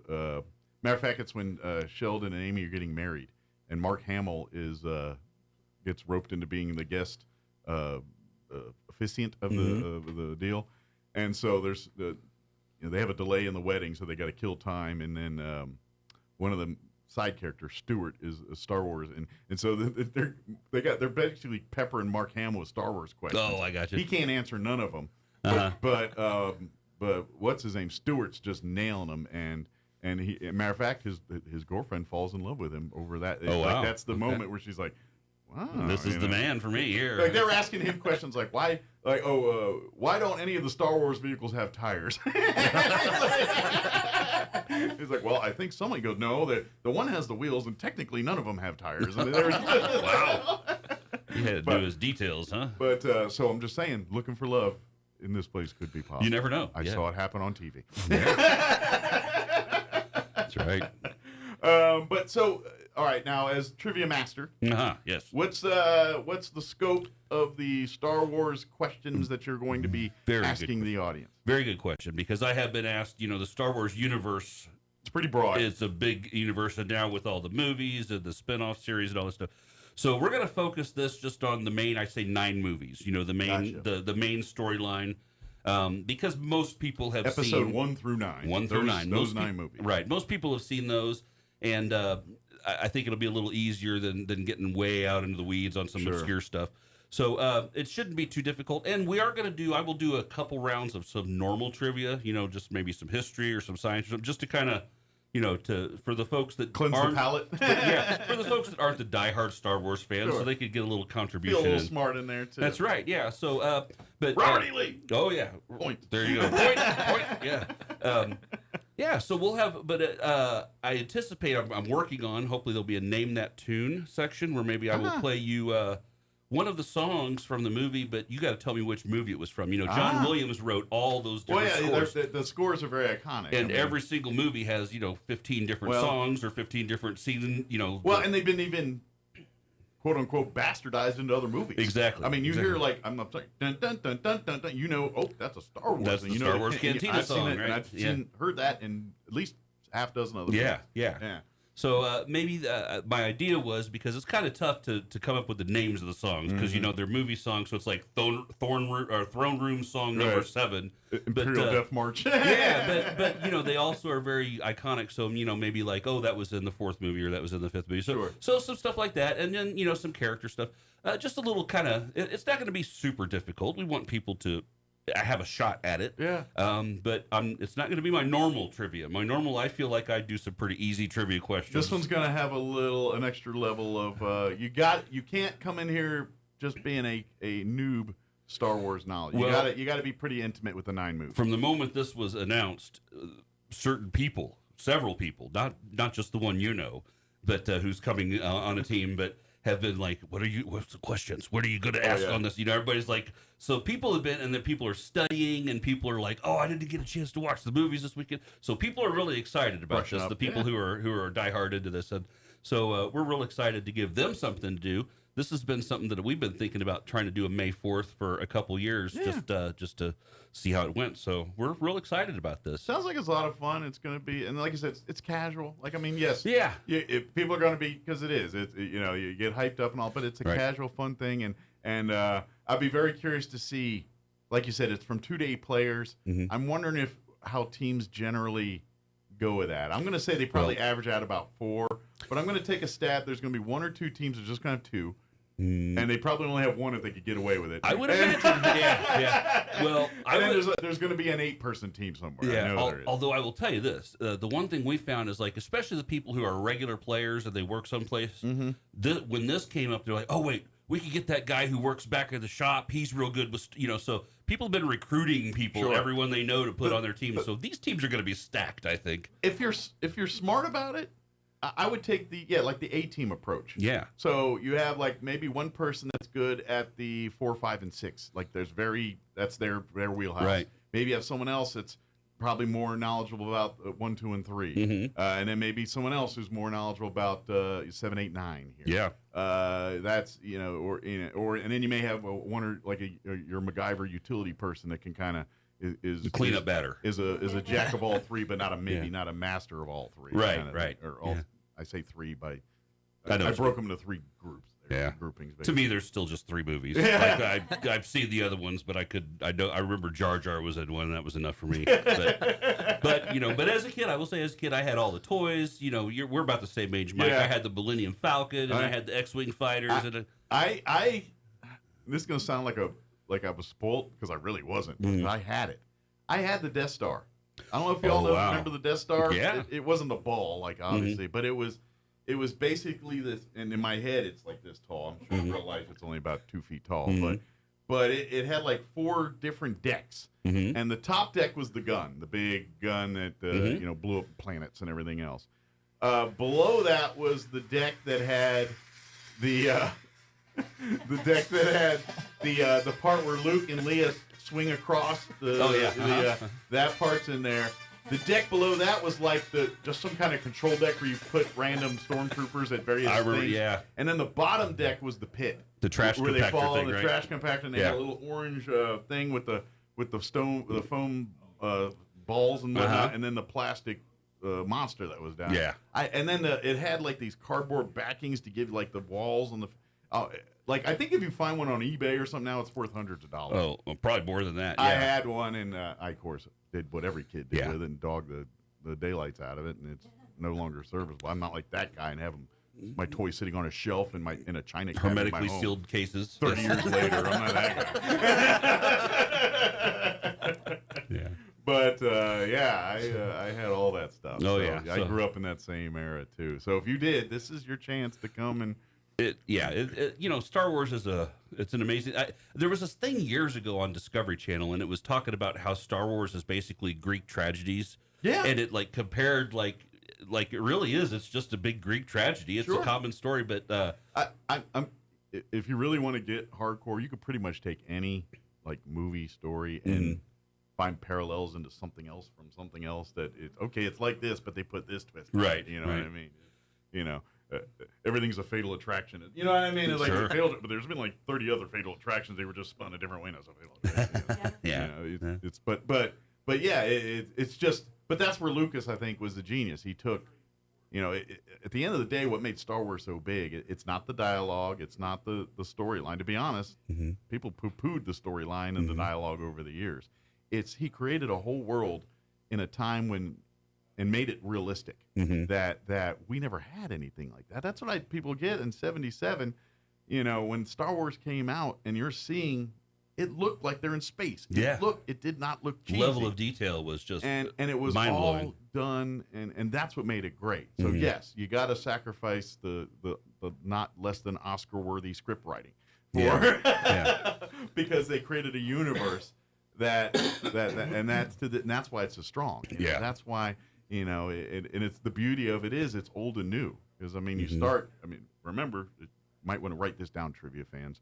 The beginning of the Star Wars movies, the first line out of the gate is a long time ago in a galaxy far, far away. Right. Which means they kind of mix old and new, and that's why especially you see it more in a lot of these Disney series now, where you see like these old dirt farms that look like these people living in squalor, but then they got robots and everything else like. Handling the chores, right? That's a head scratcher for me. But that's Star Wars, and they've created that universe, and that's what makes it great. That's why everyone loves it. They, at the end of the day, Luke, I'm your father. That's semantics. Everyone wants to see the blow up, the explosions. They want to see the worlds that these people live in. Yeah. And that's why Star Wars is awesome, and that's why it creates the following that it does and has. Absolutely, because it's like Harry Potter and every other place that has an MCU or. Now we call everything an MCU. You know what I mean? Yeah. That's created their own cinematic universes here. We fall in love with it, and then so that's why. And this is the fun one here is because they've done that good job. You can complain or love about the 9 movies, but you now have grandparents and parents and kids and grandkids all in the room together. That's right. Yeah. Sharing their own personal experiences about this thing. Well, look at us. We're old people nowadays, and we're just as into it as these kids who are, catching The Mandalorian for the first time on the Disney Channel. So, yeah, absolutely. So I would think make that this night. Put a team together. Maybe grandpa or grandma, mom or dad, a kid and a grandkid. And now you got all the generations covered. And in case one of those offshoot questions that might have applied to Mandalorian or something slips in there too, you got a cover on it. Yeah, bring your young kids to answer the questions you don't know. That's right. That's right. Yeah. But it's going to be a lot of fun. And then, like we said, this is all a fundraiser for your Roswell Night Skies, which is the movie thing. So I kind of want to tell a little bit more about this organization and how you kind of came to fruition. I know we've been talking about Star Wars all night. We want everyone to come out, but this is why you're coming out, is for this. Yes.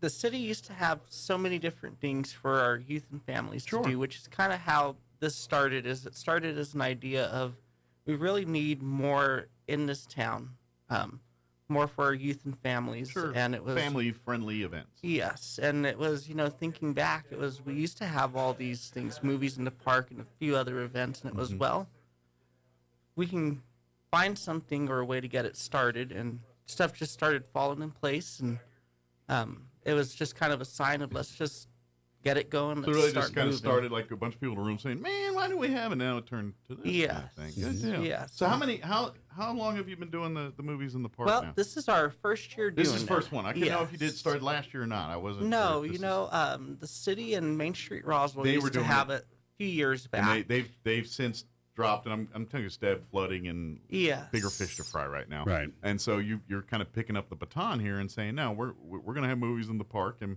it's expensive. It is. But it'll be worth it. So this is why we're having trivia night here. Yes, it's kind of our first step up to kind of getting some more to do for our youth and families here in town. So let's talk about the movies in the park. What's kind of your schedule here? What's your plans for this? Beginning May 30th, so the last Friday in May. All right. About 8:30 at dusk. Movies will start. Yeah. We're working to get a few food trucks over there. Okay.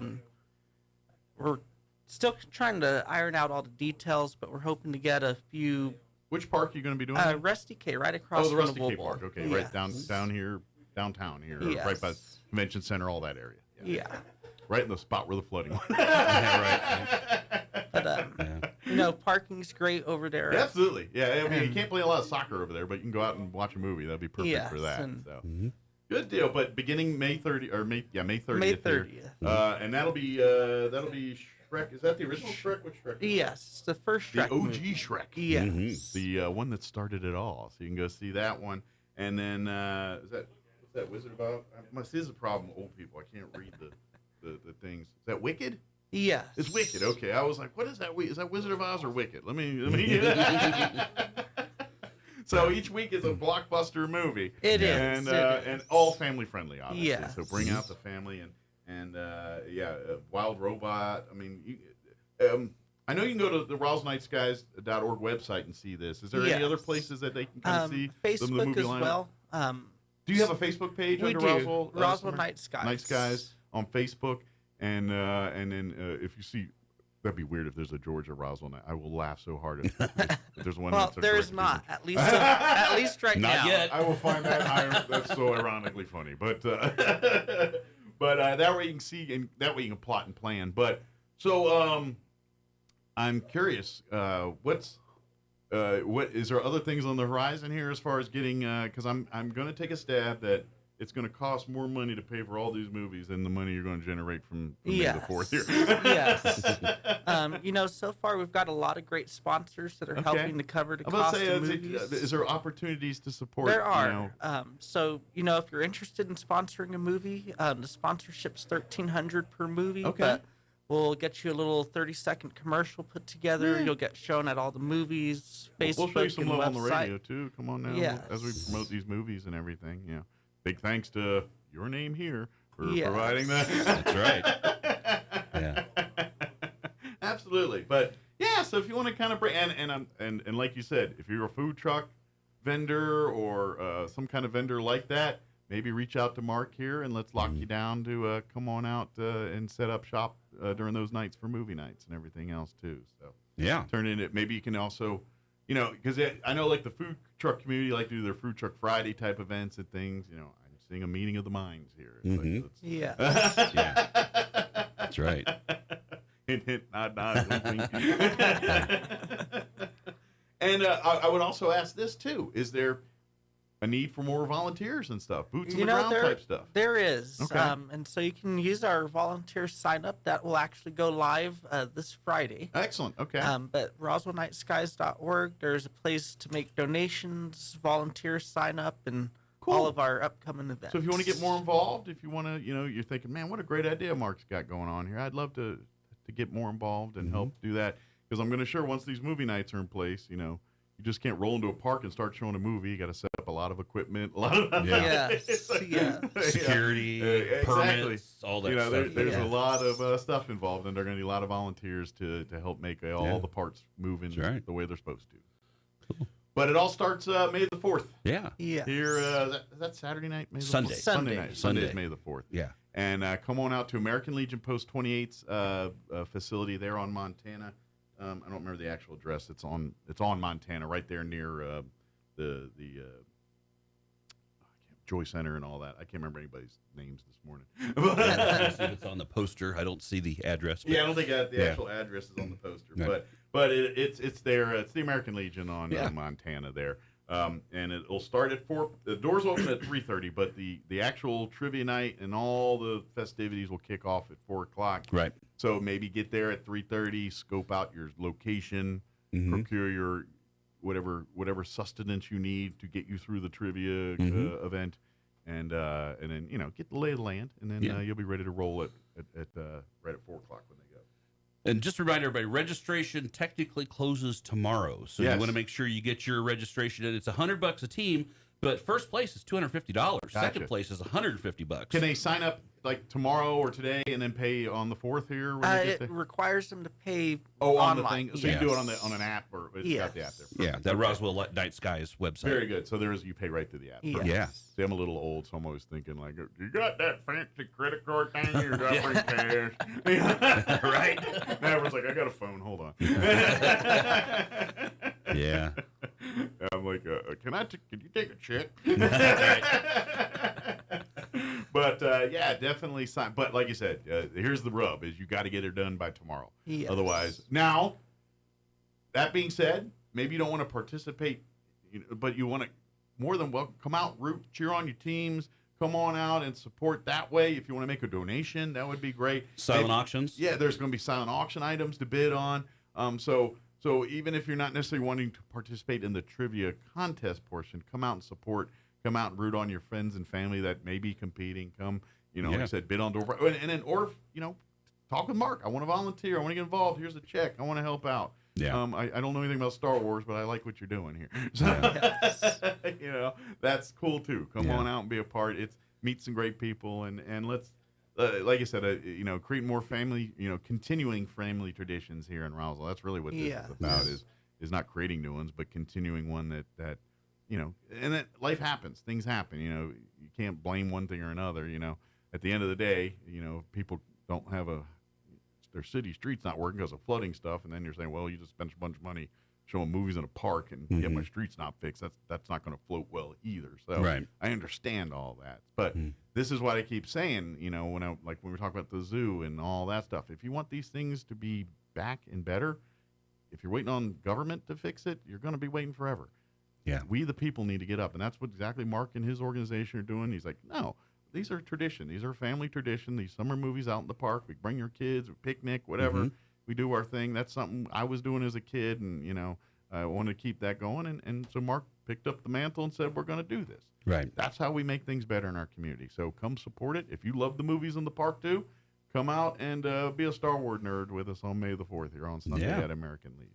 And then, and let me just throw this out there. If you can't make it Sunday, we have trivia. I don't know how many. Yeah, you guys do almost weekly, don't you? More than right now we're at Peppers every Tuesday. Okay. Peppers on the patio Tuesday nights, weather permitting. Yes. We're at the American Legion every Wednesday night. We have a standing first and third Friday at the Eagles Lodge. Okay. We're at the Liberty every random Thursday. Yeah, this last couple months have been a little crazy there. Depends on their schedule. We've done one at Pecos Winery. We've done some at several other locations. But yeah, this couple month stretch, we've got at least 2 a week. And we've got some regulars who come to every trivia we do. So it's great to see. And not all of them are Star Wars trivias. They're all every trivia is a little different. Sometimes they're themed, sometimes they're just trivia. Exactly. It's a theme or no theme. Yeah. So check out while you're checking out Mark's stuff on Facebook, take a look at our page, Mind Probe Trivia, and you can see all of our upcoming events. And I'm going to take a stab too. If you've got a big shindig or get together, Mind Pro Trivia might be available. Yeah, be at your shindig. Or we're real excited to see how this goes. As far as bringing some folks in. For us, this trivia thing is kind of, we're trying to find our niche. Sure. So maybe helping with some fundraisers is a good way to help us give back a little bit to the community. Sure. But also get your name out there. Exactly. Yeah. So it helps. Win-win. Hey, it's a small town. Everybody's got to rub everybody else's back around here. It's how capitalism and marketing works. Yeah. That's just the nature of the things. You want things, you got to move. You got to work for them. Yeah. So, but we appreciate all of our regular customers, or I say clients, but our friends. You got to have a name, like Mind Probe at Trivians, something like you need like Taylor Swift fans have, and we have there's at least one team which I believe is coming that they all have matching shirts. Their name is the Overthinkers. That's what Juliana's team. Yeah. Trivyites. Call them their Trivyites. Where's my Trivyites? Yeah, there's some folks that are getting into it. They're getting their teams together, and they even have a couple of our people even have like alternates. Like we can't make it, so hey, let's call the alternates. We're bringing the B team. That's right. They're bringing in extra folks when they don't have their. They got a minor league organization on their team. So we're getting some hardcore trivia fans, and we love it, and it's been great for us, and we appreciate this opportunity that Mark's letting us do this. And hey, if y'all keep practicing, one day you could be a radio DJ. Oh, I don't know about that. I'm told I don't have the voice for it. That's how you become a radio DJ. Is you watch the VoIP things and learn, absorb useless information over 20 to 30 years. Yeah, and then you just spew it on a daily basis. Well, this is the problem, Mike, is I've been absorbing all this useless information, but now I'm reaching the point where I can't remember it anymore. Right. So that's the other thing. Man. So it's in there somewhere. Well, but I just that's have why to take we it tell out. the same story 60 times. That's true. Yeah, that's true. Here, you listen to everybody. Well, that's why you hear the same stuff over and over again. This is the stuff we remember. Okay? That's right. But it's a good one. All right. So look, it wouldn't be a trip to Mike's show if I didn't at least do a couple horrible Star Wars jokes for you. Bust them out. All right. So here's your first one. What is the internal temperature of a tauntaun? Luke. Something with Luke. It's going to be lukewarm. Yeah. Lukewarm. Yeah, Yes. All right. Why did Luke sleep with the lights on? Something about the dark side. I don't know. He was afraid of the Darth side. He was afraid of the Darth. All right. All right. What do you call a Wookiee in a bad mood? I don't know. You call him sir. All right. You let him do whatever he wants. And this is I've been saving this one. What do you call a pirate droid? Oh, there's a really bad pun here. R2D2. There it is. Yeah, I was like, I gotta work it. There's a really bad pun. It's early. Anyway, yeah. Anticipate more, and I've got some great more where that came from. I got some Star Sunday Wars. afternoon. That's right. Sunday. Yeah, I got some Star Wars parody songs that we'll listen to. So we're gonna have some fun, and it won't just be straight trivia. We'll make it a fun little event for everybody. I think Weird Al did a few Star Wars parodies. He has two. They're on my playlist.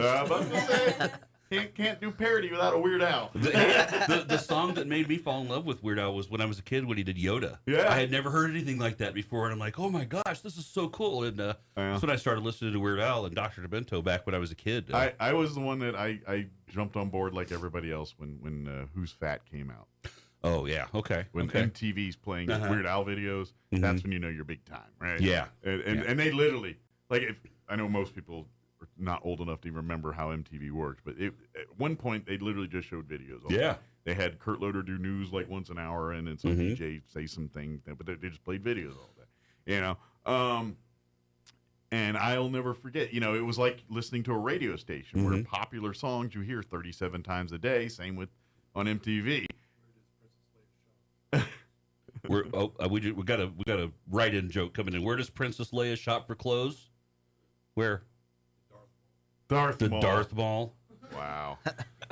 Okay, go back to the other. I think room. that was worse than yours. That was bad. That was worse than yours. That was worse than yours. But now I lost my train of thought. But anyway, Star Wars. Right. Yeah. No, hey, come out, have some fun. You Absolutely. know, everybody always says there's never anything to do in Roswell, and we're trying to make some events, and you got to support these things. So please come out and see us. RoswellNightSkies.org. Register before the end of the day tomorrow to get in for the May the 4th event. If people want to learn more about Mind Probe Trivia and all that, do you have a Facebook website? Page? Yep, Mind Probe Trivia. Yeah. Look it up, and you'll see it there, too. Also, don't forget Roswell Night Skies on Facebook as well. And there you can see the list of the movies this summer. And of course, if you want to get more involved, you can reach out to Mark directly through that as well, too. And then, or, of course, come see him Sunday. That's He'll be right. the guy running around crazy trying to organize everything. Yeah. Wouldn't have it any other way. That's right. Mike, thanks for having us on this morning. Anytime. We really Thank you, appreciate guys, it. and we'll see y'all next time. Right, thank you. Don't trivia too hard now. All right. Don't you pull a hammy. All right. It's 8:52. Let's pause for news. Your Chaves County sports and a couple commercials to pay for lunch. Don't go away. Now for your Pecos Valley news update. I'm Jared Sorello. Thanks for joining us. Our top story today, we begin in Roswell, where a man named Alfonso Reyes Vasquez Jr. has been sentenced to 10 years in state prison. He was ordered to serve the prison term for the killing of a man back in 2018. Vasquez Jr. of Roswell was arrested in 2022, 4 years after the death of a man named Freddie Bersane. He is currently behind bars in Colorado. He will serve his sentence once his current time there ends. The U.S. federal government will lease more land in Eddy County for more oil and gas exploration. A new auction is scheduled for July 24th. The BLM is proposing about 7,300 acres of land on 14 parcels in Eddy County and 200 acres on 2 parcels in Lee County. A 30-day protest period runs through May 14th. You're up to date with a look at local news. I'm Jared Sorello. It's time for the Chaves County Sports Report. A couple of tough losses yesterday for Roswell High, one in baseball and one in softball. For the softballers, was the Coyotes losing at Carlsbad 1-0. Only one run given up by Alani Tarrant, the pitcher for Roswell. She's only a freshman. She only allowed 3 hits. Roswell will finish off the regular season at home, a doubleheader against Clovis Friday at 4:30. Meanwhile, it was the Roswell baseball team losing against Clovis at home by a score of 2-0. The 2 runs came in the 8th inning. Jace Griffin worked 7 2/3 innings for the Coyotes. He's a junior pitcher for Roswell, which is 9-15 overall, 1-4 in district play. Also yesterday in softball, it was Goddard winning at home against Portales 9-7. They'll host Lovington doubleheader on Friday. The Sports Report brought to you by DSI. Call DSI for all your office technology needs. I'm Eric Butler at Roswell's Talk FM 106.5. I'm meteorologist Steve Hamilton with your Pecos Valley weather. Low 80s and a little bit windy today. A few gusts at 15 to 30 miles an hour, but we will be getting sunshine. High pressure parked overhead for now. We're in the upper 40s and low 50s and clear for the overnight hours, and then very warm on Thursday. Upper 80s to about 90, and we keep the sunshine. We do have a system rolling in on Friday that may bring us some showers and thunderstorms. That's your latest forecast. I'm meteorologist Steve Hamilton. All across America, this is the Red Apple Audio Network's Market Report. The S&P 500 and the Dow will both open higher today for the 6th day in a row. The Nasdaq rose yesterday, too. President Trump says he believes the U.S. will have a trade deal with India, the world's most populous country, just ahead of China. Treasury Secretary Bessent says they're getting close to deals with Japan and South Korea. Trump walked back some of the tariffs on imported car parts. Leading stocks yesterday centered on the home. Sherwin-Williams, Leggett & Platt, bedding, furniture, and flooring. Starbucks sales fell for the 5th quarter in a row. Spotify and Chili's both say business is good, but their stocks fell because business may slow. The Labor Department says the most hiring right now is in healthcare, education, and business and professional services. The Wall Street Journal editorial on President Trump's first 100 days in office yesterday says there's no denying President Trump's energy or ambition, but tariffs may overshadow his second term. The White House says tariffs and trade talks will pay off and taxes will be reduced for all earning less than $200,000 a year. And after a long process for many, tomorrow, May 1st, is College Decision Day. With business, I'm Joe Connolly. This is the Red Apple Audio Network's Market Report. This National Foster Care Month, Marine Toys for Tots is providing hope to children who need it most. Staff Sergeant James Caldwell, who grew up in foster care himself, shares that while handing out gifts at a Toys for Tots distribution event, a little girl looked up at him, reached into her bag, pulled out a stuffed animal and said, "Someone needs to make sure you get a toy too." That simple gesture embodies the heart of Marine Toys for Tots, ensuring every child, including those in foster care, experiences the kindness that can transform their future. Visit toysfortots.org today. Step into a world of knights and fairies at the Lincoln Forest Renaissance Fair, May 16th, 17th, and 18th at Wingfield Park in Ruidoso. Presented by Oso Productions, the fair features thrilling armored combat, over 100 unique vendors, fun for kids, and live music all weekend. Don't miss the Young Dubliners on Saturday night. Sponsored by the Village of Ruidoso and Lincoln County Lodgers Tax, Fusion Medical Spa, Jack's Backstage, and Ruidoso Parks and Recreation. Visit LincolnForestRenFair.com for tickets. It's the first day of the first grade, and she found a new best friend. It's a laid-back Sunday afternoon you wish would never end. The homemade taste of Bluebell and good friends gathered round. The good old days are being made right now. Chocolate lovers are going absolutely bananas over our new Bluebell Banana Fudge. Rich milk chocolate ice cream swirled with a scrumptious banana-flavored ice cream. Your favorite banana fudge bar, now in a carton. The good old days are being made right now. The good old days are being made right now. Look for Bluebell ice cream at Albertsons United Supermarkets and Thriftway Supermarket in Ruidoso.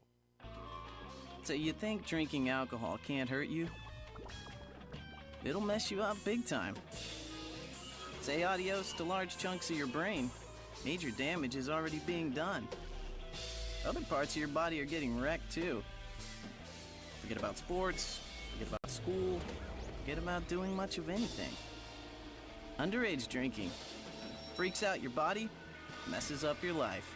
Sponsored by the NMDOT. Your home for Armed American Radio is 106.5 FM, KEND Roswell.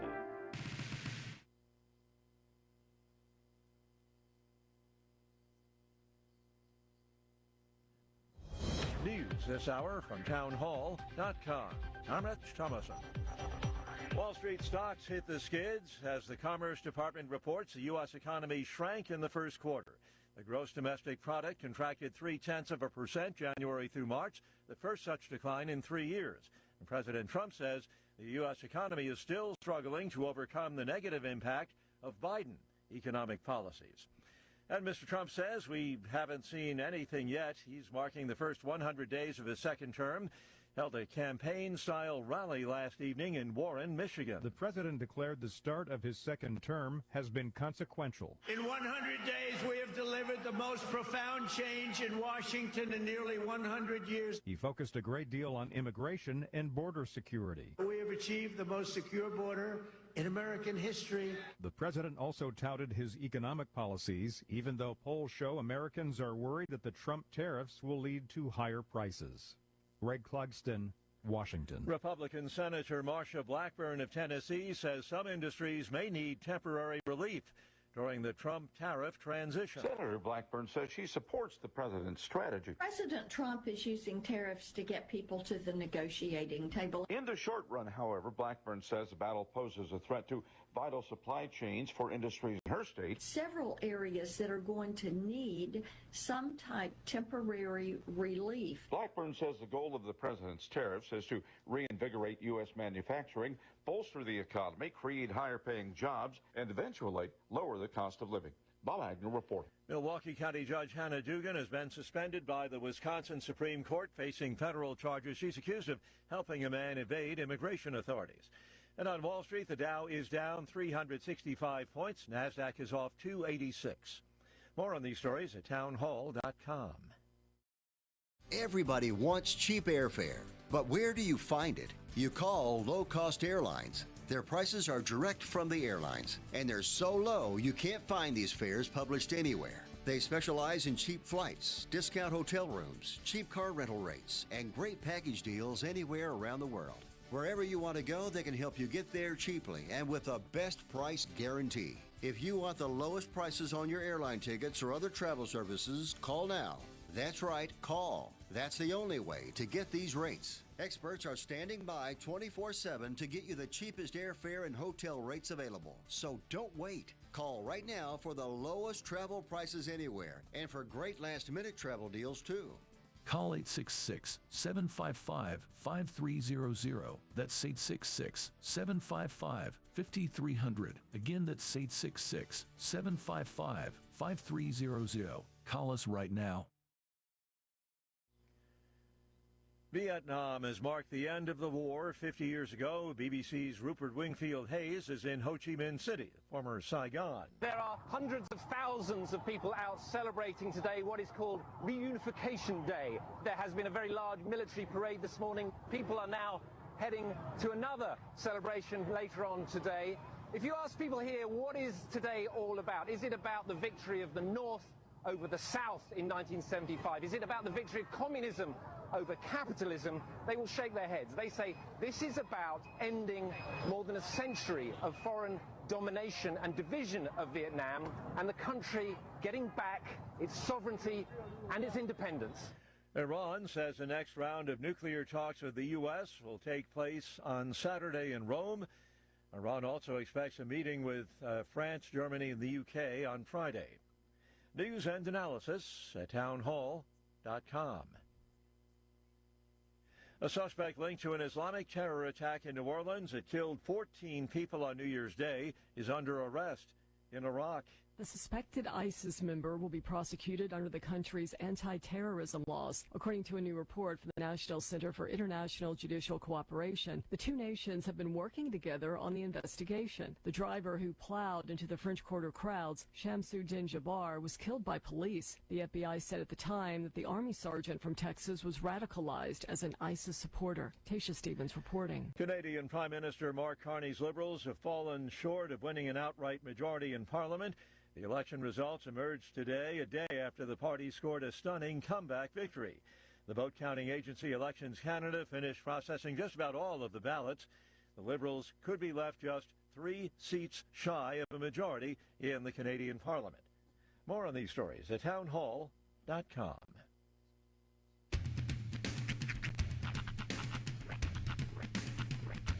What in the wide, wide world of sports is going on here? I promise you, whatever scum did this, not one man in this force will rest for 1 minute until he's behind bars. Now let's grab a bite to eat. Yeah, come on. I feel the hot wind on my shoulder and the touch of a world that is older. I hit the switch and check the number. I leave it on and then I slumber. I hear the rhythm ringing through it. Flamenco guitar and cumbia music. I hear the talking of the DJ. The travelist said, what does he say? I'm on a Mexican radio.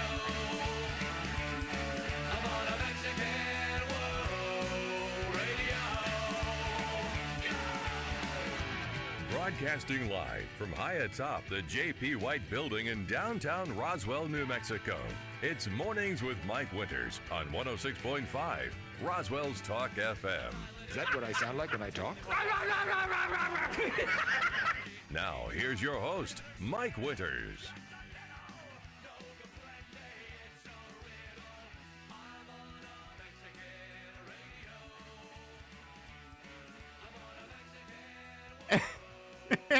morning. It is 6 minutes after 9 o'clock. Welcome to hour number 3. Tres Inviernos. Of Mornings with Mike Winters, right here on 106.5, Roswell's Talk FM. Happy Wednesday, everybody.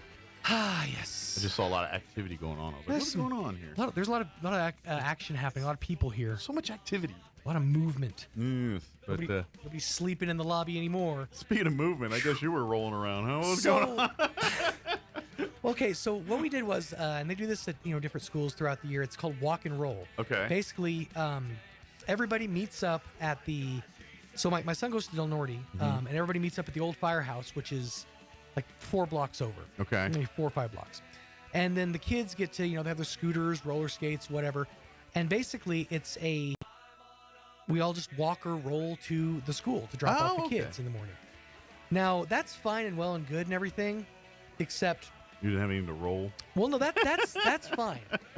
The problem is everybody was moving slow.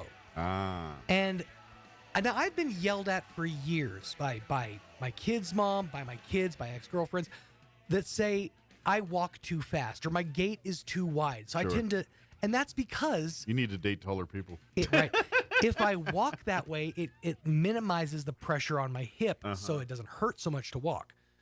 So the saunter to the school took a while, and then what we forget was, oh, that's right, now we have to walk back to our car. So yeah, by the end of that thing, I get to my car, I'm just like, I was sucking wind, and I had both windows down. I was enjoying the breeze. It was took it out of me. I am so out of shape. It is painfully obvious. Next time, get something to roll on. Right? Get to a scooter or something. I should have grabbed his scooter and rolled back, although it is only about yay tall, so that'd have been back issues.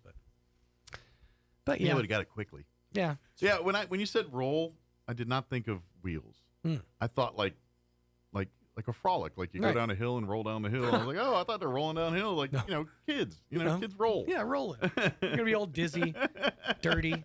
I was like, yeah. Right before school. I mean, ain't nothing wrong with that. Like sometimes you need it's like a frolic. You need a good roll. You need a good frolic. Although so every now and again, when I feel guilty about something, I'll have certain people that are a part of my life in my head yelling at me. And ever since then, it's been Hunter's teacher yelling at me because I let him talk me into letting him keep his scooter. I'll watch it all day, Dad. I'll watch it all day. Yeah, she's going to text me later. Why did you let him keep his scooter? He said he would take care of it. Well, that means I got to take care of it. You let your 6-year-old talk you into the ass sometimes. Yeah, talking to worse. But look, it's easier than arguing with a 6-year-old. If you've ever done that, you understand. Well, yeah, but why? Only works so many times, and you can't answer it anymore. No, his is, I was just. Like, I want to punch a wall. I'm not going to. I want to. But every time I'm like, Hunter, don't do that. I don't care what you were just. Right. I'm asking you to not do that. Wouldn't that be great if you could do that in real life? Cop pulls you over. Sir, do you know why I pulled you? I was just trying to get home. You were speeding. I don't care what you were just. You ran three red lights. Sad thing is, people try that on the daily. Right. The cops have to deal with this all the time. Doesn't work for my son. It's not going to work for you. And then they usually end up in a video on TikTok. Everybody get their 15. And that results in a podcast, of course.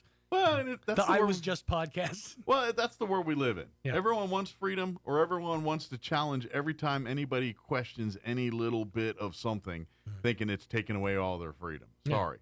When the police officer asks to see your ID, that's not taking away your freedom. Calm down. They all do that.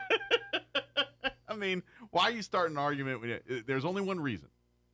You don't have what you need. Anything else is just, and I get it. There's going to be that one cantankerous guy. By law, fine. If you want to make your whole life about arguing with someone on the side of the road over semantics, God bless you. If you want to get any kind of sympathy from a cop, maybe possibly a warning, go ahead and try I know my rights. Yeah, so do they. Yeah. Well, I'm not even, and to be honest, I'm not even saying the officer's not wrong sometimes. Because that does happen. But you know what? let's get there first. Your battle to pick is not on the roadside. That's right. That's where you go to court later and say this, and then you get it done. Not on the side of the road where you or someone else could get hurt. Right. And that's just dumb. That's the whole point of due process. But you were right given there today. in your rightness as you're sitting there beat down by a cop in your rightness. How do you feeling now, genius? I don't know. I'm not sure which feels worse, pepper spray or rightness. Yeah. Taser or... That's our big world problem. Everyone's like, yeah, you can do it, but why? Yeah. Why what, to prove a point? Good Roll for you. with the flow. You just created a whole thing and got a bunch of people in arms because at the end of the day, if you just a modicum of courtesy or niceness or just give a little bit, it's called compromise. It's how life happens. Yeah. People live and coexist because of compromise. Mm-hmm. You're well within your right, sure. But they're not asking you to do something extreme. They're asking to see your ID. Right. Settle down, Beavis. That being said, my 6-year-old doesn't win many arguments. So, but those are the same people. Yeah, exactly. They're literally the same people. Mm-hmm. Folks, American Legion Post 61, they're going to join us here in a bit. I know they're en route. I have not seen or heard from them yet, but I know they're on their way. They see me rolling. They hating. Exactly. I always get the 2-minute warning. They're coming and approaching and all that. I get and it's not even like I have a system. They just tell me. So, you know.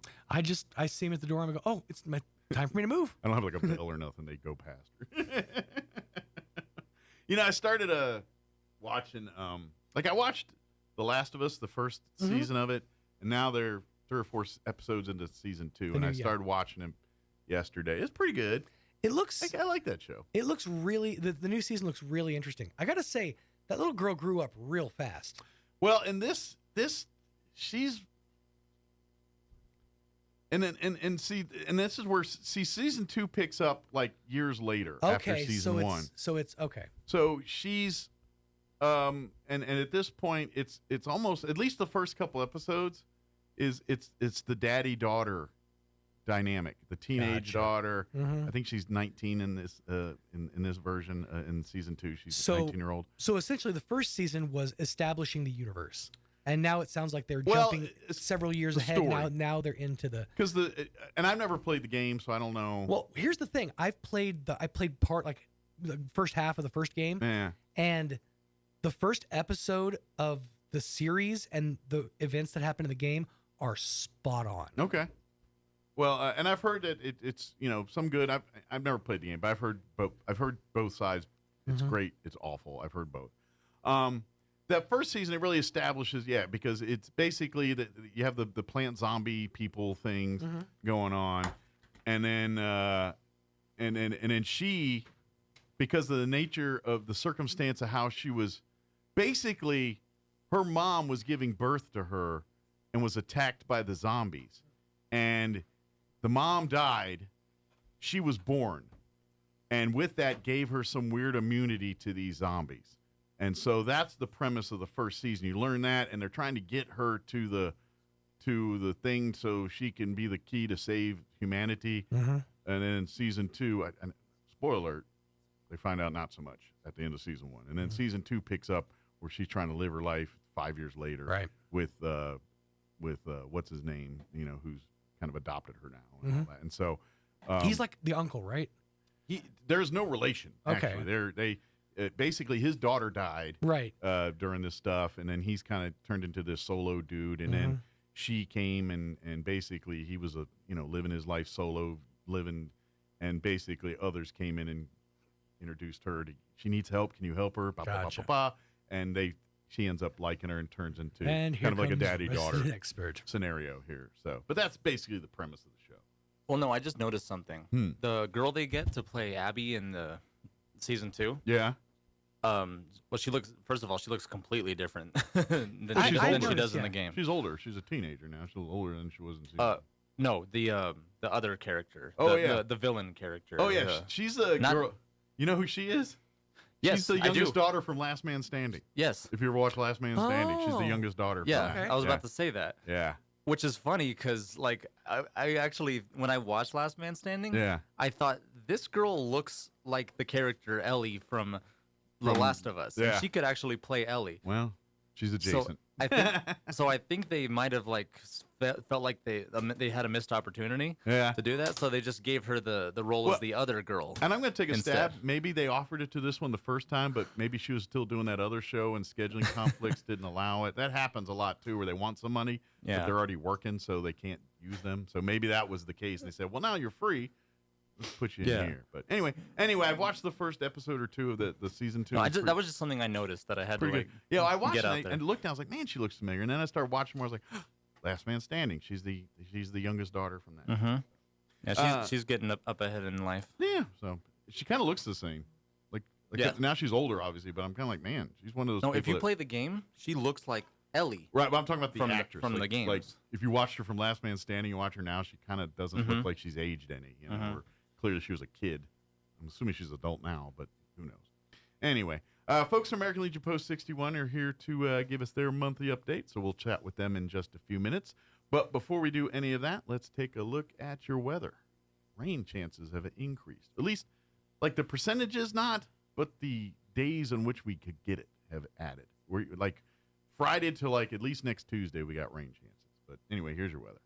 I'm meteorologist Steve Hamilton with your Pecos Valley weather. Low 80s and a little bit windy today. A few gusts at 15 to 30 miles an hour, but we will be getting sunshine. High pressure parked overhead for now.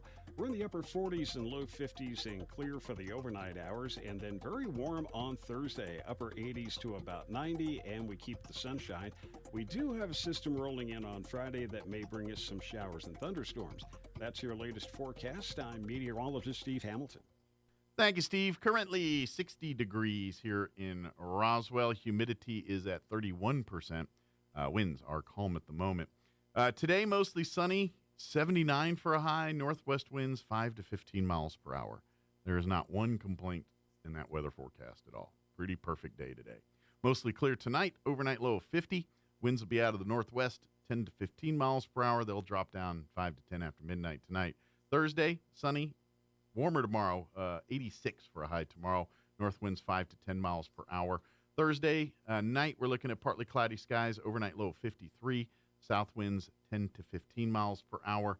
And then Friday, and every day after that for the next several days, we're looking at rain chances. Friday proper, there is a 30% chance of showers for the afternoon, mainly after 3, mostly cloudy, and a high of 72, so cooler on Friday. North winds at around 15 miles per hour. Friday night, our chance of rain is at 40%, mostly cloudy with an overnight low of 53. Saturday, we are looking at a 50% chance of showers and thunderstorms, mostly cloudy, and a high of 71. Saturday night, we're looking at a 30% chance of showers and thunderstorms, mainly before midnight, mostly cloudy, overnight low of 55. Sunday, we're looking at a 40% chance of showers and thunderstorms for the afternoon, partly cloudy, and a high of 76. Sunday night, 30% chance of showers and thunderstorms, mostly cloudy, 57 and breezy. Monday, 30% chance of showers and thunderstorms, mostly sunny, high of 80 and breezy. And then Tuesday, a 20% chance of showers, mostly sunny, high of 79. So beginning Friday, I figure we at least get some moisture out of all of that, but we'll see.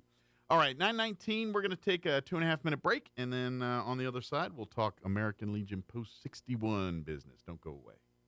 The Eastern New Mexico University System is proud to present One Eastern Day, sponsored by J.P. Stone Community Bank, on Thursday, May 1st from 4 to 9 p.m. on the campus of Eastern New Mexico University, Roswell. Come join ENMU for a family fun night featuring food trucks, inflatables, info booths, and live music by Roswell's own Grupo Maldad from 7 to 9 p.m. Bring out the whole family May 1st to ENMU Roswell and join us for One Eastern Day. Visit roswell.enmu.edu for more information. Eastern New Mexico University. Student success, that's what we're about. Check out some of the Cinco de Mayo specials you'll find this week at your local Farmers Country Market. Select varieties of Julio's salsa are $2.98 each, and select varieties of Tres Leches-style cake cups are $3.49 each. In produce, Roma tomatoes are 99 cents a pound, and large Hass avocados are 2 for $3. In the meat department, pork baby back ribs are $2.77 a pound, and family packs of fryer drumsticks are just 87 cents a pound. These are just some of the Cinco de Mayo specials you'll find this week at your local Farmers Country Market. If you're missing a tooth or several teeth, a dental implant may be the ultimate solution. Implants look and feel so much like real teeth that you probably forget you have an implant. Maupin and Brown Dentistry is one of New Mexico's most experienced implant providers, with literally thousands of implant patients who are absolutely delighted with the results. Call Maupin and Brown today for an evaluation. You'll be surprised how affordable implants can be. Maupin and Brown, your choice for experienced, state-of-the-art dentistry. Injury, surgery, or illness can set you back, but you don't have to recover alone. At Artesia General Hospital, our rehabilitation services team provides physical, occupational, and speech therapy to help you regain strength, mobility, and confidence. Take the next step toward recovery. Call 575-736-8174 today to schedule an appointment and get back to living life to the fullest. Maybe your AC unit needs a little tender, loving care. If you don't know where to turn, then you don't know Jack. In fact, they're downright funky. Let the boys at Fergie's Plumbing and Heating get your AC unit ice cold, just like some of my lady friends. Don't let any fool make you lose your cool. Fergie's Plumbing and Heating. If you don't know Fergie, then you don't know Jack. 632-2668. Here's a Mornings with Mike Winters fun fact. Men are 6 times more likely to be struck by lightning than women. That's because men are 6 times more likely to wear a tinfoil hat in a thunderstorm. Here's Mike Winters. And good morning. It is 22 minutes after 9 o'clock. And joining us in studio this morning from our American Legion Post 61 family, Commander Lee is with us, and, of course, Auxiliary President Jen as well. Good morning, guys. Good morning. How's life in y'all's world this morning? Busy. How's yours? Busy. Yeah. Well, Legions have been busy. There's been a lot going on here with just, as you get into kind of the spring and things just seem to be happening and stuff. So it's a lot of stuff in the underlying going on here. Yes. About the same as always. Yeah, there's always something going on. Of course, now that the weather's getting nicer and things like that, a lot of our attentions have kind of shifted to Memory Lawn Cemetery and getting work done out there now that the weather is more commiserate with that opportunity here. Yeah, so. It went really well on the 26th. We had some folks come out and we got some more of that east tree line cleared out a little bit. We changed. And the weather cooperated. Like I know there was talk of rain and all that, but it seemed. Yeah, it was really nice out there. It was a bit windy, but it was nice. Yeah, can't deal with it. Can't help that in South. I hear tell that Eastless is going to be out there. Okay. This Saturday. Sheriff will be out there on Saturday with the crew. That's what I hear. Okay. Yeah. Well, there's plenty of work to do out there. Remains to be seen if it happens, but depends on how. I'm going to take a stab on how well we behave as a community. We don't behave, and he's got to go do his day job. Then I guess. Yeah. But we did quite a bit. We removed a lot of brush and changed out the flags. That was overdue, and but that's the and this is the thing, folks, is you can buy the quote most outdoor graded flag, and New Mexico wind will defy it. 6 months. Yeah, tops 6 months. Every time. I think the worst part was the flag stays are these are metal. The cables. Oh, gotcha. They're cables, and these things are fraying on the inside. And I was pretty impressed. They have these saddles on them, and it just cuts right through. The wind cuts through. Mother Nature's a powerful thing. She is. Yeah. And We had to makeshift a new flag stay over the weekend. It cost me another $50 to get just replacing the carabiners that hold the flags. Guess the other option is to build a forest around the cemetery to block some of the wind. That would be nice, but you got to have the water to water it. Right, So. we ain't got the water for the grass. And we just put up a brand new American flag, and we had repaired and put up the POWMIA flag. It's already torn. Yeah. I mean, it's a struggle that we're losing. Less than a week. Yeah. But we are fighting the fight. We're keeping the thing. And here's the thing, folks, is these flags, they're like $1,000 a pop every time you. They are. They're not. Cost me $2,000 a year to put flags. These on aren't the the flags you go down to your hardware store for $30 or whatever and buy. No. These are. No, and it's a huge flagpole. You can't put a 3x5 up there. Yeah, It looks like pretty silly. Looks like a little postage stamp. It's kind of like. If anyone would like to donate money to purchase flags, please see memorylawnroswell.org. We'll start a flag fund. Yeah. A flag fund. Or if you would like to see it green and beautiful, like all of us would. That's the thing. We can. memorylawnroswell.org. All that money will go to the upkeep of that, whether it's gas money for lawnmowers or weed eaters, to things to move dirt, or for irrigation. Which that's the big. Once we can get the irrigation thing going, which is hundreds of thousands of dollars. Yes. Once that can get done, that can kind of start the watering and the weeding out of the weed process and making it look like grass in a cemetery. Right. And it's a community cemetery. It's a nonprofit, so we don't have funds from the county or the city.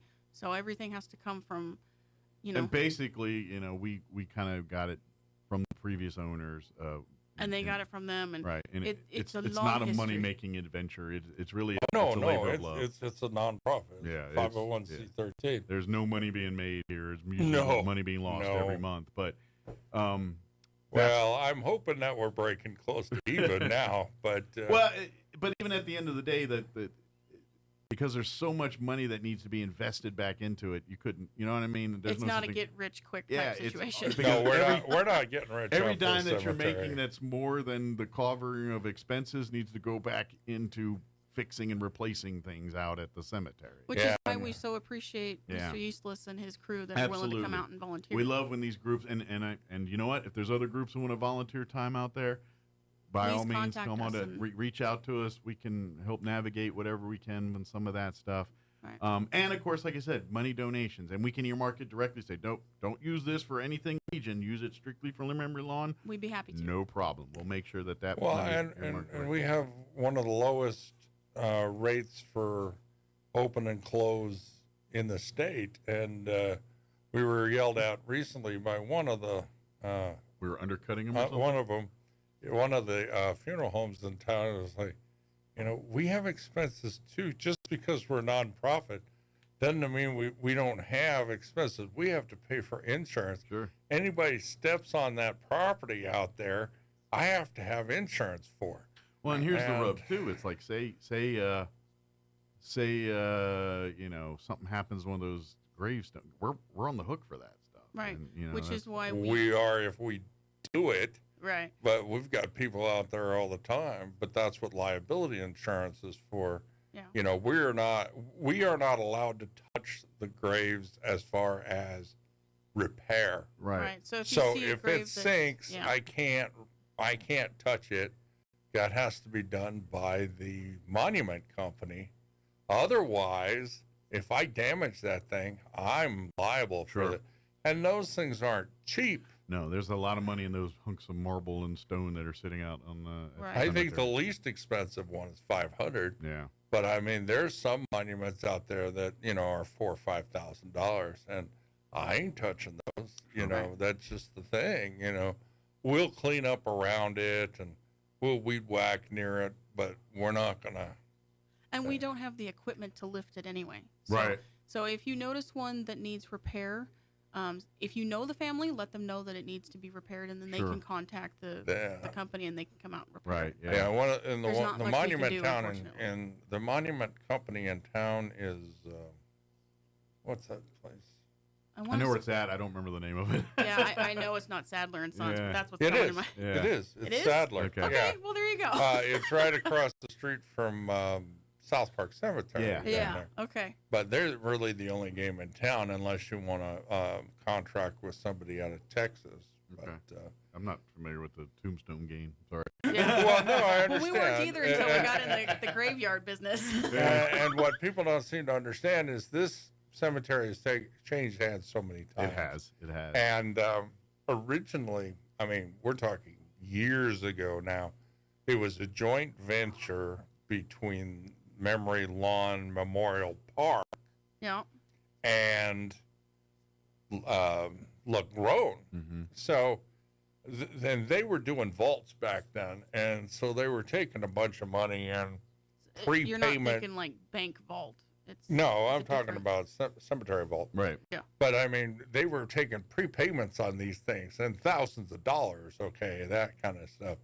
When that company went bankrupt, they took all that money with them.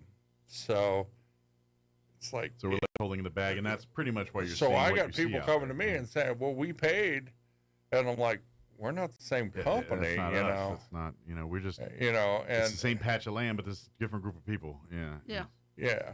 Unfortunately. Yeah. So. Unfortunately, I wish I could help them, but I and that's the can't. thing too. We'd love to help everyone make it right, but you can't get blood from a turnip. There's no money. And you we know. are definitely a turnip. Yeah, Well, not only that, but back then, a vault cost maybe $2,000. It's like $6,000 now, and you have to order it out of Texas, and they have to deliver it, and so that's why it's so expensive. I'm surprised there wasn't lawsuits and stuff from those. There might have I'm been, sure there are. I feel like that whatever people went up and went bankrupt and left in the night or whatever. Yeah, I happened have a there. feeling all of this happened long before I was even born, Yeah, so I have no idea. sounds like No, this was like 15, 20 years Okay, ago. so- But the thing is, there's lots of things going on. There's some lawsuit that still hasn't been settled.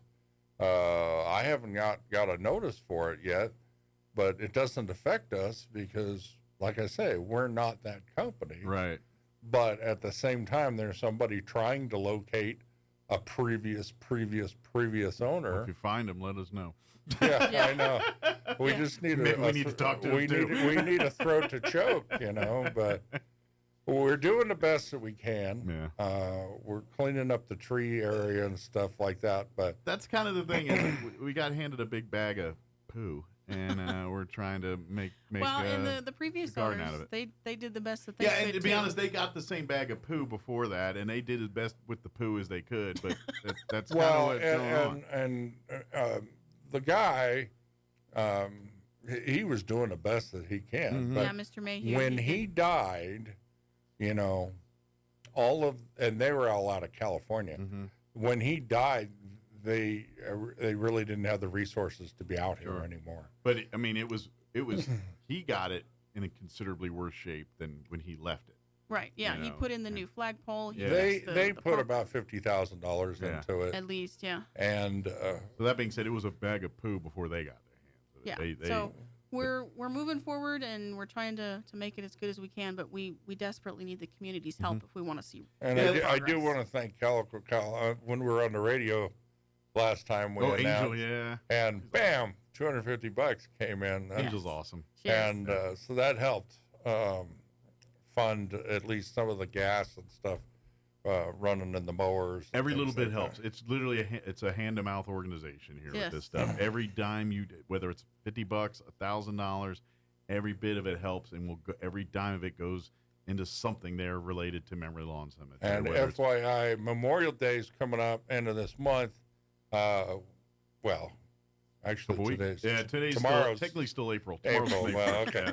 I don't know. My brain Technically is still next month. My brain's already in May, but we're still looking for a speaker for Memorial Day. So anybody, Any veterans out there want to share? any veterans that would like to share their story, Or if you please have the contact story me. of a veteran that you know. That's fine too. Absolutely. Yeah. Please Maybe it was contact your me maybe right it was your away. loved one or sibling that Right. served, and you want to share their story. That would be amazing. If we can't find somebody, I'll have to bore people about my father. So.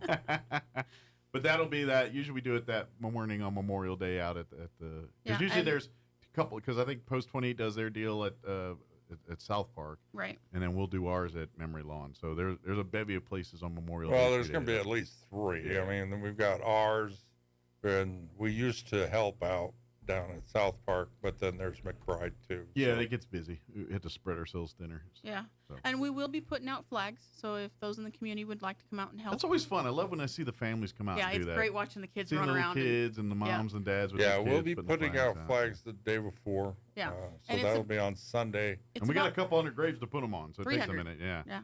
Yeah, it's quite a bit. So. Yeah. I would recommend, because, it's basically nature's concrete out there, bring a drill motor or at least a screwdriver to help put those flags Screwdriver in. helps. Yeah. Yeah, that dirt gets a little concrete like. Yeah, you're right. it does. It's some people do a drill, like a little portable drill, and that works really well too. I guess because those you can't hammer those flags, and they're not stout enough to they'll break if you start putting a hammer to them. Yeah. So pre-drill, maybe a hammer and a screwdriver to get the. Yeah, if we had a steel lanyards on these things, maybe, but the wood you can't get into. Yeah. Don't bring post hole diggers, nothing big like that. It's literally just putting a stick in the ground. It's a dowel that you're putting in the ground. Yeah, so basically a screwdriver or ice pick, something of that pointy, skinny nature. Yes. That's metal that you can throw in there. Yeah. But anyway. Well, tomorrow is our big post meeting. Yes. Everyone is welcome to join. Roswell Chamber of May Commerce. 1st. It's a May meeting. Yep. Yeah, as our elections. So. And all are, and if you're interested in Legion as an auxiliary, as a son, as a Legionnaire, if you just want to, they're open meetings. Come join us at 6 p.m. at the Chamber tomorrow, and come see what it's all about, and come meet everybody. And we meet there the first Thursday of every month at 6 p.m. Yep. Until our digs are done. Yeah, we usually try to keep it under an hour, but because it's elections, it may be a little longer. Yeah, and then I will curtail the business a little bit. Business. Yeah. And then and here's the thing: we're a service organization, we're a social organization, obviously a veterans organization. But that's our missions are obviously we serve veterans, we serve Memory Lawn as one of our adopted. We spend a lot of time with youth. We work with scouts. We have scout troops that we are Scouts meet tonight. Yeah, 6 scouts will meet tonight at Meljar Heights. Yeah. And so those are our passion projects here for our Legion post. Yeah, we're actually getting ready to send out some more shipments to soldiers as well. Nice. Yeah, we also do. Well, I guess this time it'll be sailors. But. Like our auxiliary, they're always making things for the sheriff's department and law enforcement to keep when they have to deal with calls, bears, things for kids, stuff like that. Yeah. Of course, you'll see us all out at the farmers market every year, and of course this year out at. The air races as well too, but that'll be fun. Yeah, but that's what we do, and then we're a social group. It's we don't have the bar and all that stuff. Where that's not. We are in the process of building a new post for ourselves. It's still going to be. We don't have the official drawings yet, but we have the unofficial ones. So we are kind of we're still working on that at the moment, but Don's still working on the business model. So but we're always in the looking out for more Legionnaires to come be a part of it. Come. Like I said, if you're looking for a social thing, that's I know a lot of times veterans and you live alone or live with maybe a spouse, and your social activity concludes a trip to the grocery store or something like that. Maybe, I know that one. maybe coming out to a meeting. If you have any used flags that need to be retired, we'll be starting to collect them this month. Well, Flag Day's in June, and, so we'll be doing a big flag retirement here in mid-June there when Flag Day. Around about the 14th. Yeah, it's usually right at that time, and of course we'll invite folks out to be a part of that when we do that. Too. Right. So and we'll probably have a 4th of July thing again. Nice. We had a fairly successful 4th of July thing. Yeah, of course, building looks a little different since last 4th of July. Well, that's true, and if we have any luck, we might tear down the building by then. Yeah. We'll see. But yeah, hopefully it's just flat Earth or of a lot or something. Yeah. But yeah, we would love to have more folks. We have our Post 61 family. We have 3 active branches of it. Of course, the main. Although Legionnaires. we're working on getting the riders too. Good deal. So there is that problem is we need riders. Yeah. If you got a motorcycle and a connection to veterans, let us know. We'd love to talk to you. I have no motorcycle abilities. Yeah, I think I've sat on one once. Yeah, that's not me. That's about it. That's not me. I think it's my dad's fault. He got me so scared as a kid. Oh yeah. About riding. I think he had a friend die or something on a bike when he was young, and he kind of put that on me. He was like, "Don't ever, if I ever catch you," he just put this fear of God in me. And once I'm on my own, I was like, I'm good. Just not that I have anything against bikes. I think he just put a weird phobia in my head. Yeah, that happens. Anyway, but we do have our main Legionnaires, and those are for your veterans. Mm-hmm. If you are a veteran that served honorably pretty much since Pearl Harbor, you're eligible to be American Legionnaire. We have our auxiliary, which is a spouse of the veteran. Yep, male or female. Male or female. And then the other members are female family members. So sisters, mothers, immediate family. Well, you got grandmothers and great-grandmothers, too. Okay, but not like second cousins twice removed. No, unfortunately And not. I will say that the state is currently searching for a department adjutant. Our current adjutant is stepping down. Okay. So we're Well, looking after for 30-something years, he's... We're looking for a permanent... for the next 30 years. That does seem to how it works out, yeah. Well, it's a paid position, so it makes sense. Excellent. So, and I'm assuming, do they have to be a Legionnaire to do all that? Yeah. Yeah, they have to be a Legionnaire. So they got to require as a Legion. Yeah. But it's a paid gig as a Legionnaire. It is. It is. Up in Albuquerque. Interesting. Cool.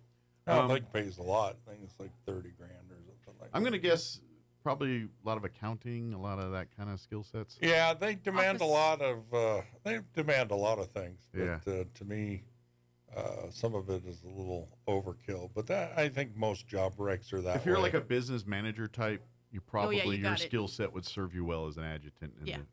Gotcha. I'm trying to give people an idea what the job is a little bit. It's kind of Most of it is dealing with day-to-day problems. Yeah.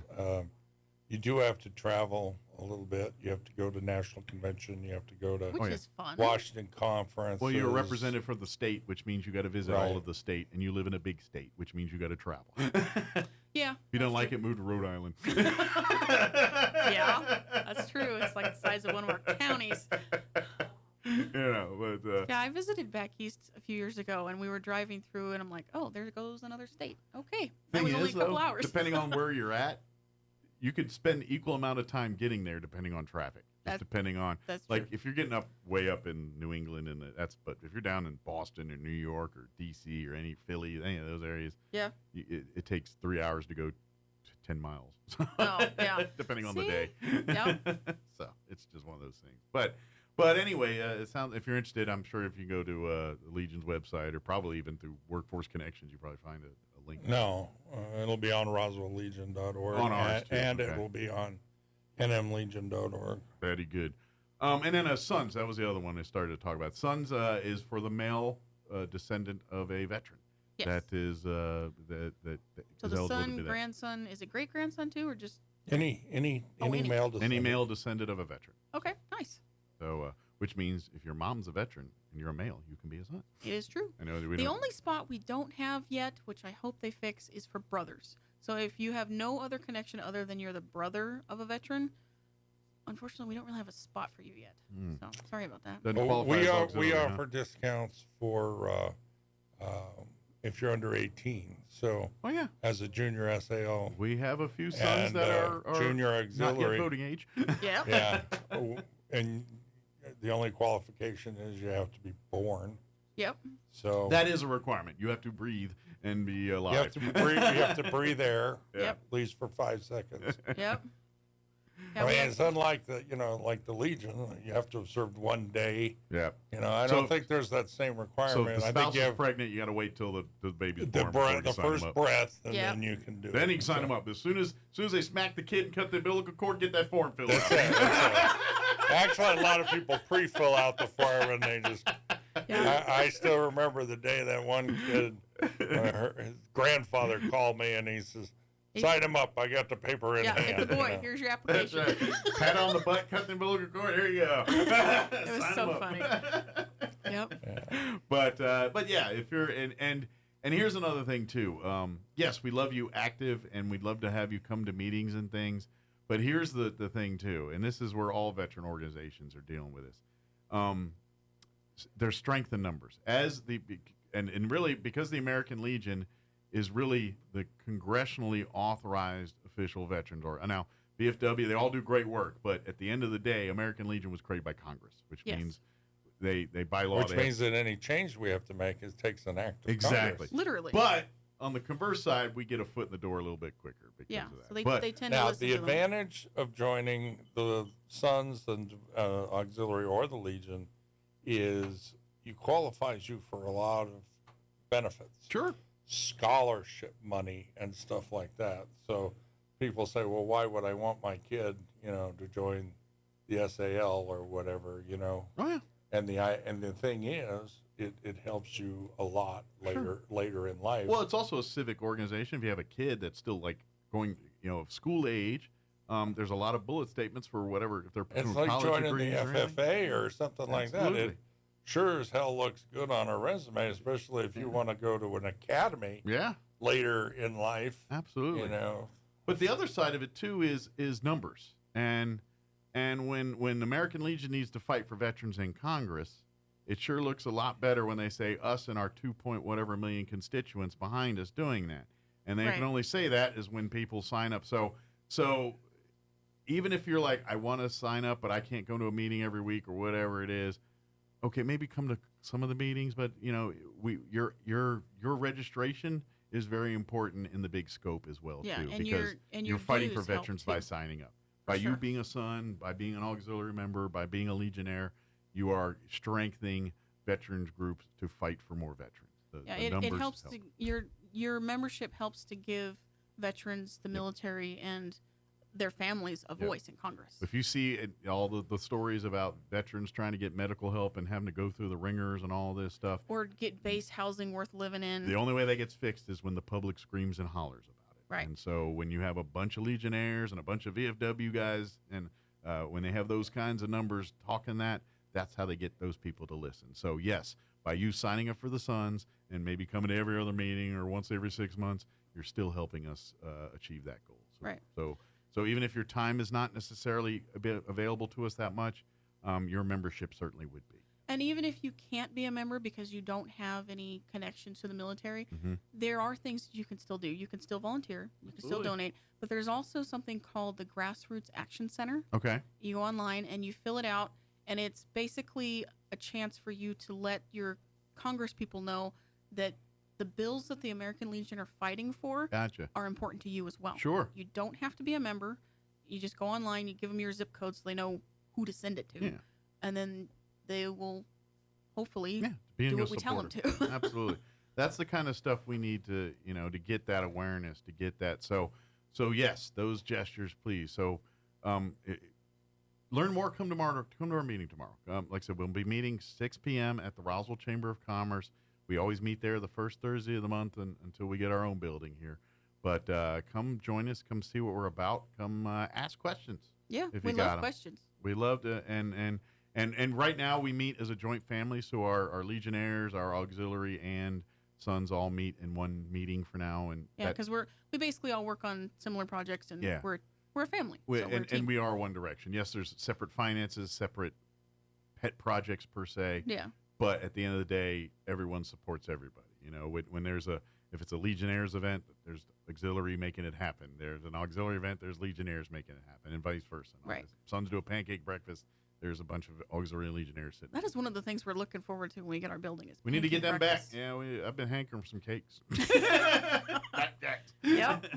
But please reach out. Please, we need more members. We need more fresh faces in there. We need, we have talked over our different meetings here about how the veteran's getting younger, what the veteran wants, what the veteran and needs we're definitely taking that into account with the building. And not all veterans look like us anymore. They look like younger versions of us. They're people in their 30s. They're people. I don't know. Speak for yourself, Mike. I'm young. But you look like me. I guess that's a compliment. Well, I'm not what you call a handsome man. No, he's a better looking. He just looks old like me. But that's, and so. Oh, that look he's giving you. Here's a backhanded compliment. You're good looking, but you still look old, just like me. I accept it. I wear it as a badge of honor. Both you and I are cue balls. Yeah, this is true. Yeah. Okay. Yeah, we are. Follically challenged. Nice. Okay. But yeah, today the new veterans are young people. Yeah. And they don't like or react or respond to the same things that people our age do. Right. And so we need that younger. We need that fresh face. We need those fresh ideas coming in.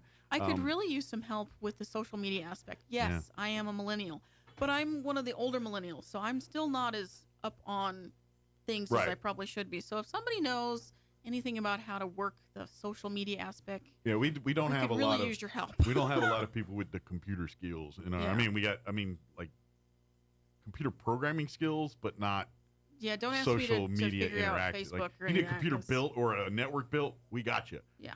But if you need to know how to send a group chat into tag this person on that and to I don't know about hit the that. logarithms of Facebook or Twitter or whatever. Hashtag what? That's Twitter doesn't even exist anymore, Mike. Well, X or whatever. It's the same crap. I know, but we're just not keeping up with the time. This is what I'm saying. I Please still help. say Redskins and I still say Twitter. I come from time to time, so Yeah. I call it I get to. Yeah, the Raiders are still in Oakland, right? Yeah. No, they're in L.A. Oh, boy. Are they in L.A. now? Okay. Then they were back to Oakland. Now they're in Las Vegas. Yeah, they're in Vegas now. Okay. I was like, what? I thought Well, they they were did. in Vegas. When they won the Super Bowl in 80, was it 3? That was the L.A. Raiders. Okay. I have no idea. Yeah, that was the L.A. Raiders. When Marcus Allen blew up the run and all, that was the L.A. Raiders. I That wasn't the Oakland Raiders. around to remember that. Sorry. I remember because it was the Washington Redskins that got that. 83. I still remember Morton and Moses. Yeah, but anyway, so please come join us. Come check out our website, roswelllegion.org. By the way, if you have students or people that are going to college or secondary school that are veteran or veteran adjacent, that are in a STEM or first responder type career field. Yeah, we just got fully funded a week ago. Yeah, so scholarships, game on. Go to roswelllegion.org. Go to the scholarships thing. You can see all the how-tos and what requirements are and get that bad boy filled out and make tough decisions. Come on and get that. There's been a change recently, and that is you need to contact your financial aid department and let them know that we will be calling. Right. Because, anything you put on that form, I call the school and I check it out. We're weird like that. When you give us information, we check out and see if it's legit. That's just a weird thing we have that we actually It's called due diligence. Yes. But sometimes you have to fill out a form at the university to say, yes, this is happening. Yeah. But I look at it this way: it's $2,500. Do you want it or not? Yeah. So, then give us the digits.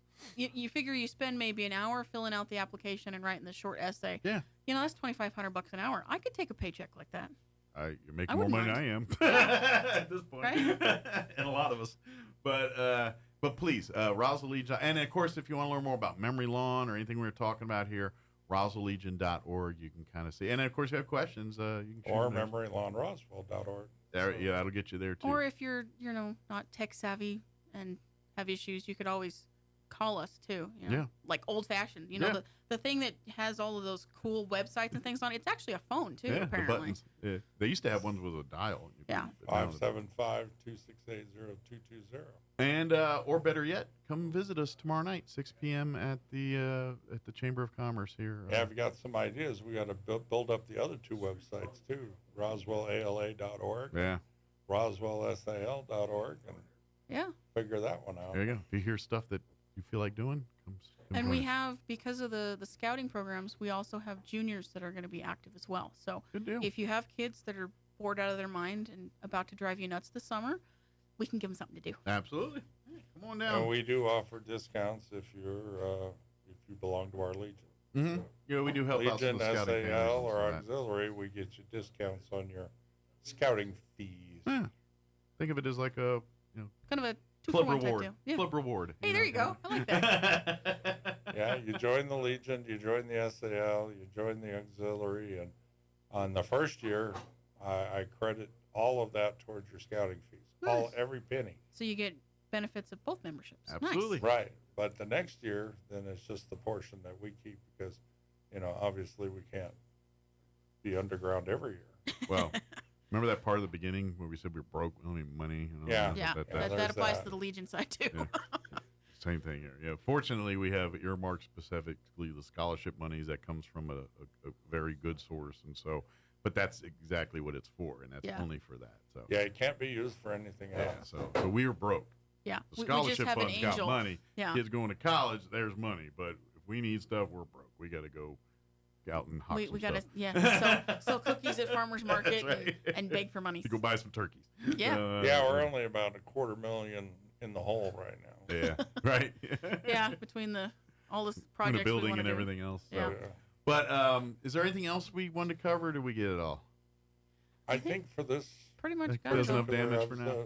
Yeah. In June, we may have more to cover. Well, we've probably got some the flag retirement and a few other events to cover and Yeah. all that too. But And we can come pick up the flag too. absolutely, or call the radio station. I mean, we'll if there's. Well, that's the way we've always been. Yeah, I do want to mention the Veterans Day committee will be starting up here. Oh yeah, time to gear really, that back up. really soon. So I'll November's be not that submitting- far away, weirdly enough. I'll be 6 months out. I got to submit the paperwork. So Gotcha. Oh we'll yeah, to start get the that. But we permissions. haven't picked a theme or anything. We just finished Afghanistan. How about plaid? Last time? Plaid. Well, I'm going to suggest like women in the military that's not or bad. something like that. I like that one. That's that that's idea different came direction. from Carrie, actually. Carrie Moore. Carrie Moore. That idea came from her, and that's a pretty good one. I think it's a darn fine one. Or we could do, the lesser people in the military. The less. I don't mean lesser people. I mean the lesser. The support. Popular people like the, cooks and The support staff. Yeah, the support staff, the people that don't get all the Technically, that's the my job. unsung I'll do that. heroes. That was technically my job at the end of the day. I mean, granted, I'm dealing with explosives, but I ain't going to war. I'm putting bombs on a plane, saying "See you later." Good luck to you. Yeah. And just hopefully you don't drop it before it gets there. Right. I mean, there was kaboom. danger, but yeah. I was more What support I'm saying than I was. is, when you Yeah. look at the military, everybody says, "Oh, fighter jocks," and Hey. this, the big flash. How about the guy who got his HVAC certification and now is making 6 times what we're making on the civilian? Well, that's what I'm we saying. laughed at him then. Who's laughing now? The namesake of our post, Norman E. Harpel, he was a cook. Yeah. The Army runs on its stomach, so there you go. You never piss off the support people. That's just golden rule. You never do that. Just do that because you're up there on the line, but somebody's got to bring you ammo. Those people make or break any deployment, any whatever is those people. And if you're buddies with a cook, your morale is higher than just someone saying, else's. you're having a better experience than other people. A good look up on the line if I can't get any bullets to you. Yeah. Yep. See, that was what weapons guys never got this joke. I don't know why we did it. We always were cantankerous with the ammo people, the people that build the bombs. Yeah. Because we think they're idiots. And they think we're idiots. We're right, by the way, but that doesn't matter. But there's always that thing. Yeah. Well, And don't get me started on the glowworms. Those idiots. Well, it reminds me of that famous Glowworm. T-shirt where The it's, nuke people. Oh. and it was in Russian, but when you translate it, it says, "I am a bomb technician. If I am running, try to keep up." Oh, that was ours. If you see a weapons troop running, you better be right behind them or right ahead of them. Yeah. You, They know something you don't. Yeah, that's right. I always say, if you see us running, you better be running too. Yeah.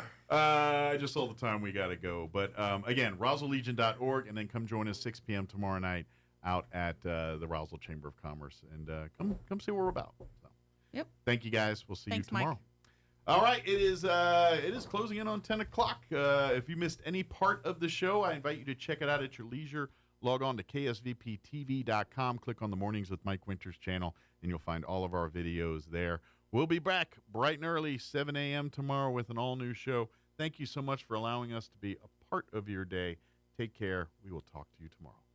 Your home for Coast to Coast